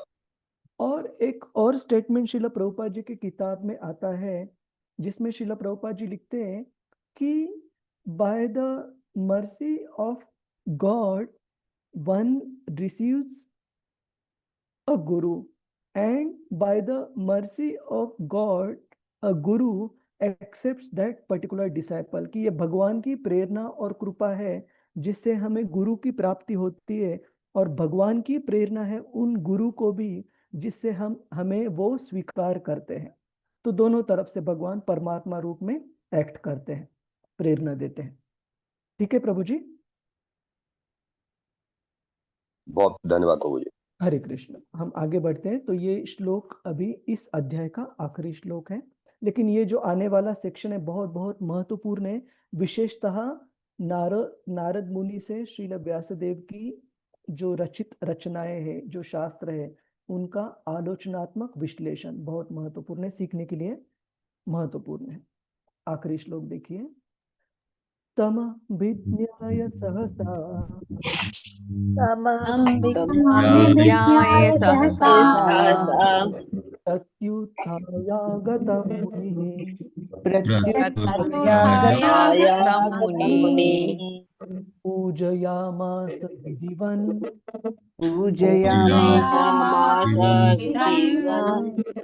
नारदं सुरपूजितं नारदं सुरपूजितं हरे कृष्णा। अनामिका द्विवेदी माता जी, हरे कृष्णा। हरे कृष्णा। प्रभु जी शब्दार्थ से बोलना है। हाँ, अनुवाद और तात्पर्य श्री नारद के। जी, तात्पर्य श्रील प्रभुपाद की जय, श्रील प्रभुपाद की जय। श्री नारद के शुभागमन पर श्री व्यास देव सम्मान पूर्वक उठकर खड़े हो गए और उन्होंने सृष्टा ब्रह्मा जी के समान उनकी पूजा की। तात्पर्य विधि का अर्थ है प्रथम सृजित जीव ब्रह्मा। वे वेदों के मूल जिज्ञासु तथा आचार्य भी हैं। उन्होंने सर्वप्रथम श्री कृष्ण से वेदों को सीखा और सबसे पहले नारद जी को पढ़ाया। अतः आध्यात्मिक शिष्य परंपरा में नारद जी द्वितीय आचार्य हैं। वे ब्रह्मा के प्रतिनिधि हैं। अतः उनका सम्मान समस्त विधियों नियमों के पिता ब्रह्मा के समान किया जाता है। इसी प्रकार श्रृंखला के अन्य क्रमागत शिष्यों का भी सम्मान आदि गुरु के प्रतिनिधियों के समान ही किया जाता है। इस प्रकार श्रीमद् भागवत के प्रथम स्कंद के अंतर्गत श्री नारद का प्राकट्य नामक चतुर्थ अध्याय के भक्ति वेदांत तात्पर्य पूर्ण हुए। हरे कृष्णा। हरे कृष्ण, धन्यवाद।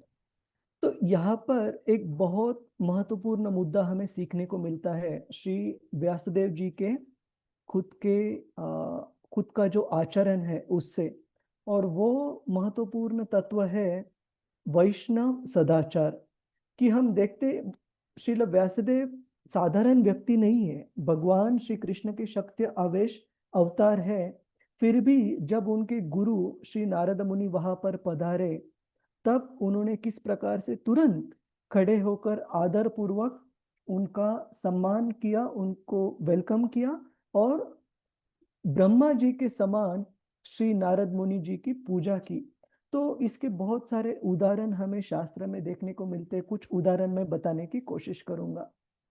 18वें अध्याय में वर्णन आता है कि जब शुकदेव गोस्वामी जी का आगमन हुआ शुकतल पर सारे महान ऋषि मुनियों की सभा में, तो उस सभा में बहुत सारे महान आचार्य देवता ऋषि मुनिगण भी उपस्थित थे और सारे के सारे उठकर उन्होंने सम्मान पूर्वक आदर पूर्वक उनका स्वागत किया शुकदेव गोस्वामी जी का, केवल 3 व्यक्ति छोड़कर।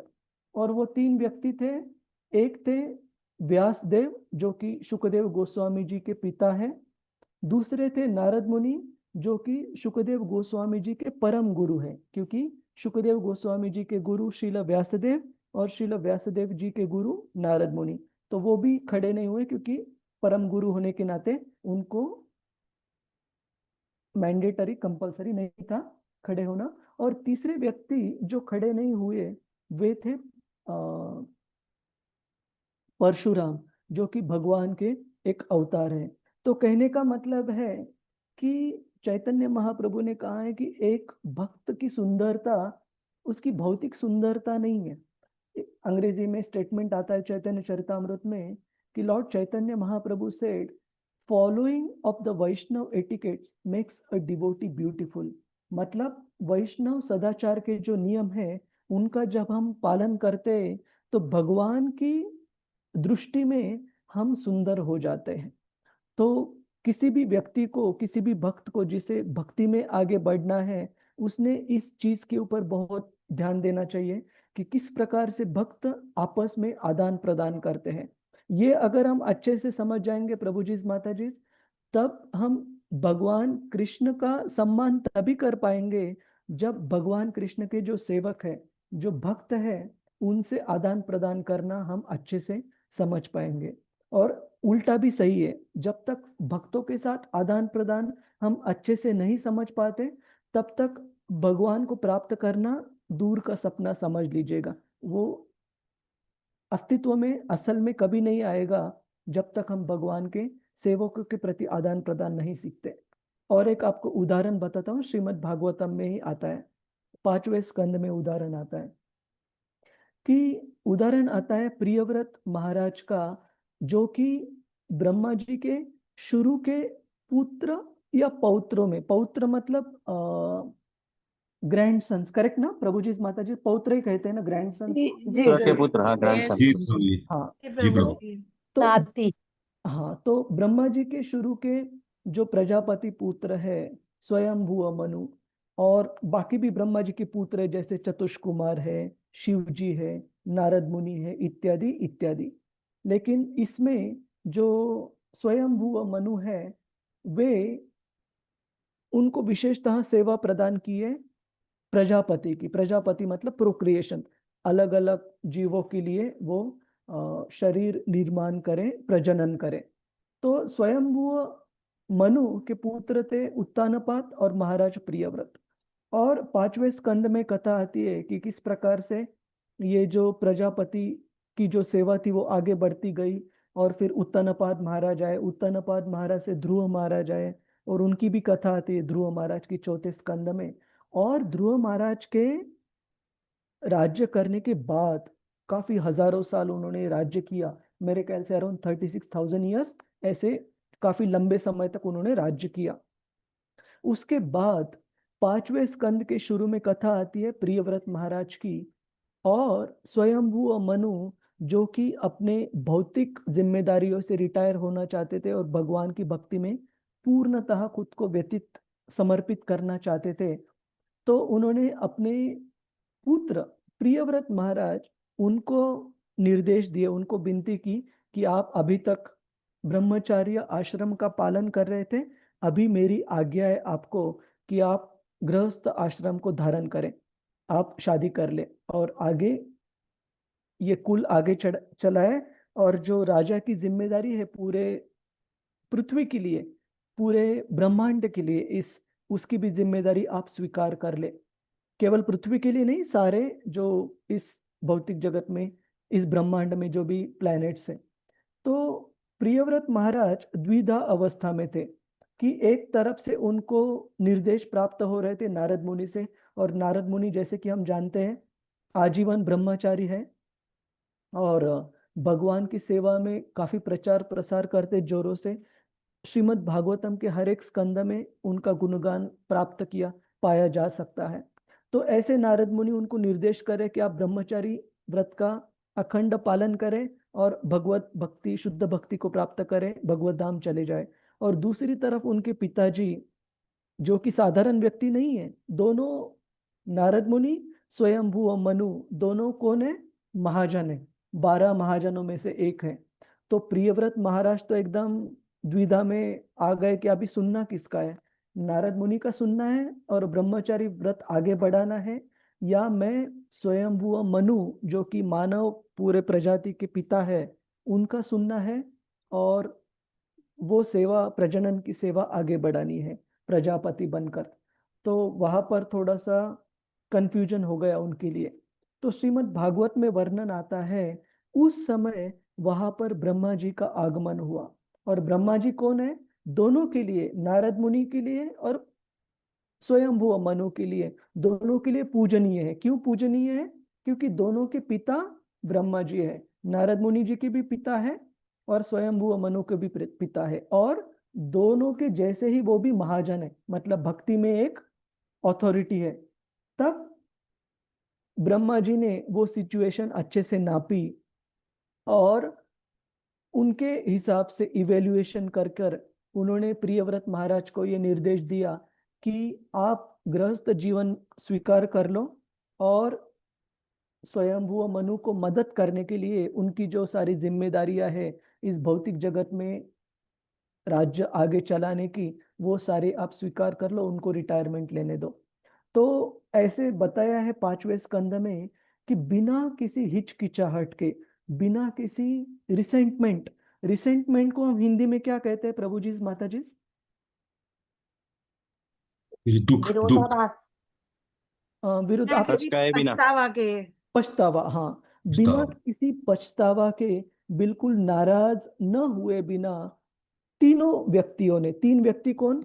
स्वयंभू मनु, प्रियव्रत महाराज और नारद मुनि, तीनों ने ब्रह्मा जी का ये जो निर्देश था अपने सर आंखों पर ऐसे स्वीकार किया, ये जानकर कि ब्रह्मा जी हमारे भी अथॉरिटी है। तो हम चाहे जो भी सही है गलत है सोचते हैं, लेकिन हमारे ऑथोरिटीज की ये इच्छा है, तो नम्रता पूर्वक उन्होंने ब्रह्मा जी के निर्देशों का पालन करने का सोचा। और नारद मुनि और प्रियव्रत महाराज साधारण ब्रह्मचारी नहीं है, वो लाखों करोड़ों वर्षों से ब्रह्मचर्य का पालन करते आए हैं। मतलब स्वयंभुव मनु के बाद उत्तानपाद महाराज आए, उत्तानपाद महाराज के बाद ध्रुव महाराज आए, ये सारे जनरेशन चले गए, तब तक वो ब्रह्मचर्य व्रत का पालन कर रहे हैं। लेकिन अथॉरिटी ने निर्देश दिए तो बिना किसी नाराजगी के, बिना किसी रिसेंटमेंट के प्रियव्रत महाराज ने मान लिया निर्देश का पालन करना, और उन्होंने गृहस्थ आश्रम स्वीकार किया। केवल गृहस्थ आश्रम स्वीकार नहीं किया, अपनी पत्नी से अलग अलग संतानें प्राप्त कर कर वो राज्य भी आगे चलाया। और आगे कथा में आगे बढ़कर बात आती कि किस प्रकार से एक विशेष समय पर प्रियव्रत महाराज भी डिस्ट्रैक्ट हो गए। मतलब अपने जो लक्ष्य है उनका भगवत भक्ति को प्राप्त करना, भगवत धाम को प्राप्त करना, उस लक्ष्य से कुछ समय के लिए वो डिस्ट्रैक्ट हो गए, विचलित हो गए। लेकिन भागवत बताता है क्योंकि उन्होंने गृहस्थ आश्रम का स्वीकार किया था, जो अथॉरिटी को हम हिंदी में क्या कहते हैं प्रभु जी, माता जी? अधिकारी अधिकारी प्रभु जी। हाँ, जो अधिकारी भक्त है ब्रह्मा जी, उनके निर्देश के अनुसार ये सेवा उन्होंने धारण की थी। तो उस निर्देश के आज्ञा पालन की वजह से उनका अधपतन होने से उनका बच गए, वो संरक्षण हो गया। क्यों? क्योंकि उन्होंने अधिकारी भक्त के निर्देश का पालन किया था। तो कहने का मतलब है, ये जो वैष्णव सदाचार हम इस यहाँ पर देख रहे हैं, व्यासदेव जी द्वारा नारद मुनि के प्रति आदर, ये केवल शिष्टाचार नहीं है, ये शिष्टाचार नहीं है, ये हमारे आध्यात्मिक जीवन की मूल धारा है। जब तक हम भगवान के भक्तों को ठीक से आदान प्रदान कैसे करना है ये नहीं सीखेंगे, हम भगवान कृष्ण को प्राप्त नहीं कर सकते। Very simple. और ये 2-4 मैंने आपको उदाहरण दिए।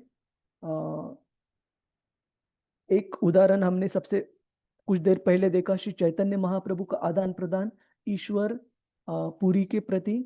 उसी प्रकार से हमने उदाहरण देखा शुकदेव गोस्वामी जी का आदान प्रदान उनके जो वरिष्ठ वैष्णव थे उनके प्रति, श्रील व्यासदेव जी का आदान प्रदान नारद मुनि के प्रति, और अंत में कथा में हमने देखा प्रियव्रत महाराज, स्वयंभुव मनु और नारद मुनि का आदान प्रदान ब्रह्मा जी के प्रति। ये बहुत बहुत महत्वपूर्ण है ये सीख प्राप्त करना। तो इसके साथ हम आज की चर्चा यहाँ कंक्लूड करते हैं। आखिरी जो मुद्दा हमने चर्चा किया वैष्णव सदाचार, उसके बारे में किसी का कोई सवाल है? हरे कृष्णा। सबको क्लियर है? कोई संदेह है क्या? हरे कृष्णा प्रभु जी, माता जी। जी प्रभु जी, क्लियर है, धन्यवाद प्रभु जी। हरे कृष्णा। तो मुझे पर्सनली ये प्रियव्रत महाराज की कथा बड़ी अच्छी लगती है कि हमें क्या सही लगता है क्या गलत लगता है, उससे ज्यादा महत्वपूर्ण है हम भगवान को किस प्रकार से प्रसन्न करते हैं। और भगवान को प्रसन्न करने का सबसे आसान तरीका उनके जो सेवक है उनको प्रसन्न करें, और उनको प्रसन्न करने का आसान तरीका उनके निर्देशों का अच्छे से पालन करें। और ये अगर हम करते रहेंगे तो हमारे भक्ति में कुछ गड़बड़ी भी हो जाती है, कुछ गलती भी हो जाती है, तो भी भगवान इसकी चिंता करेंगे, भगवान ये मेक श्योर करेंगे कि हम भक्ति में जुड़े रहें, भक्ति में आगे बढ़े और परिपूर्णता को प्राप्त करें। तो बहुत बहुत धन्यवाद प्रभु जी, माता जी, आप सभी का। हम अगले सप्ताह में, अगले वीकेंड में 5वें अध्याय के साथ शुरुआत करेंगे। वंशा, किसी का और सवाल है प्रभु क्या? जी, हाँ, पेपर एग्जाम एग्जाम आप अगर सभी कंफर्टेबल है तो मे बी नेक्स्ट वीकेंड रखेंगे, फिर 5वां अध्याय उसके बाद शुरू करेंगे। जी यस प्रभु जी। प्रभु जी। प्रभु जी टेस्ट एग्जाम ले लिए, नेक्स्ट संडे एग्जाम। एग्जाम करें, चलेगा एग्जाम। चलेगा प्रभु जी। हरे कृष्ण। वांछा कल्प प्रभु जी हरे कृष्णा। प्रभु जी हरे कृष्णा। यस माता जी। हाँ प्रभु जी, ये जो 14 श्लोक था उसमें आपने बोला था कि नेक्स्ट टाइम आप क्लियर करेंगे कि वो सत्य, द्वापर, त्रेता और कली युग के बारे में। तो मैंने एक्चुअली आज सेशन शुरू होने से पहले वो रेफरेंस ढूंढने की भी कोशिश की, बट टू बी ऑनेस्ट अभी तक मुझे वो नहीं मिला कि और कहीं जगह पर उसका वर्णन है क्या डिस्क्रिपेंसी का, कि केवल इसी कल्प में ऐसे हुआ है या पहले भी कभी ऐसे हुआ है। तो मुझे थोड़ा समय दीजिए, मुझे पूछना पड़ेगा भक्तों को। ओके ओके प्रभु जी एक और कहना था कि जो लास्ट टाइम 3rd चैप्टर का जो एग्जाम था वो थोड़े से लॉन्ग थे प्रभु जी क्वेश्चन, जैसा आपने शुरू में निर्देश दिया था कि शॉर्ट क्वेश्चंस रहेंगे, और 2nd चैप्टर वाले एग्जाम में तो बहुत शॉर्ट क्वेश्चंस थे, लेकिन इसमें थोड़े लॉन्ग क्वेश्चन थे प्रभु जी। चलेगा, मैं एक बार देखता हूँ। और थोड़ा एक दो तो भी ऑप्शंस दीजिए प्रभु जी, एकदम पूरे ही। जी कभी कभी एक आध क्वेश्चन में अटक जाते हैं तो लिखने में बड़ी दिक्कत है। चलेगा माता जी। हरे कृष्णा प्रभु जी। थैंक यू प्रभु जी, थैंक यू प्रभु जी, थैंक यू प्रभु जी। हरे कृष्णा। हरे कृष्णा प्रभु जी, दंडवत प्रणाम, बहुत बहुत धन्यवाद प्रभु जी। वाञ्छा कल्पतरुभ्यश्च कृपा सिन्धुभ्य एव च पतितानां पावनेभ्यो नमो नमो नमः। हरे कृष्णा प्रभु नमः। जी। वैष्णव वृंद की जय। हरे कृष्णा प्रभु जी। श्रीराज भागवतम की जय जय। हरे कृष्णा। हरे कृष्णा। थैंक यू प्रभु जी। कृष्णा प्रभु जी। धन्यवाद प्रभु जी। हरे कृष्णा प्रभु जी। कृष्ण प्रभु जी। सादर प्रणाम।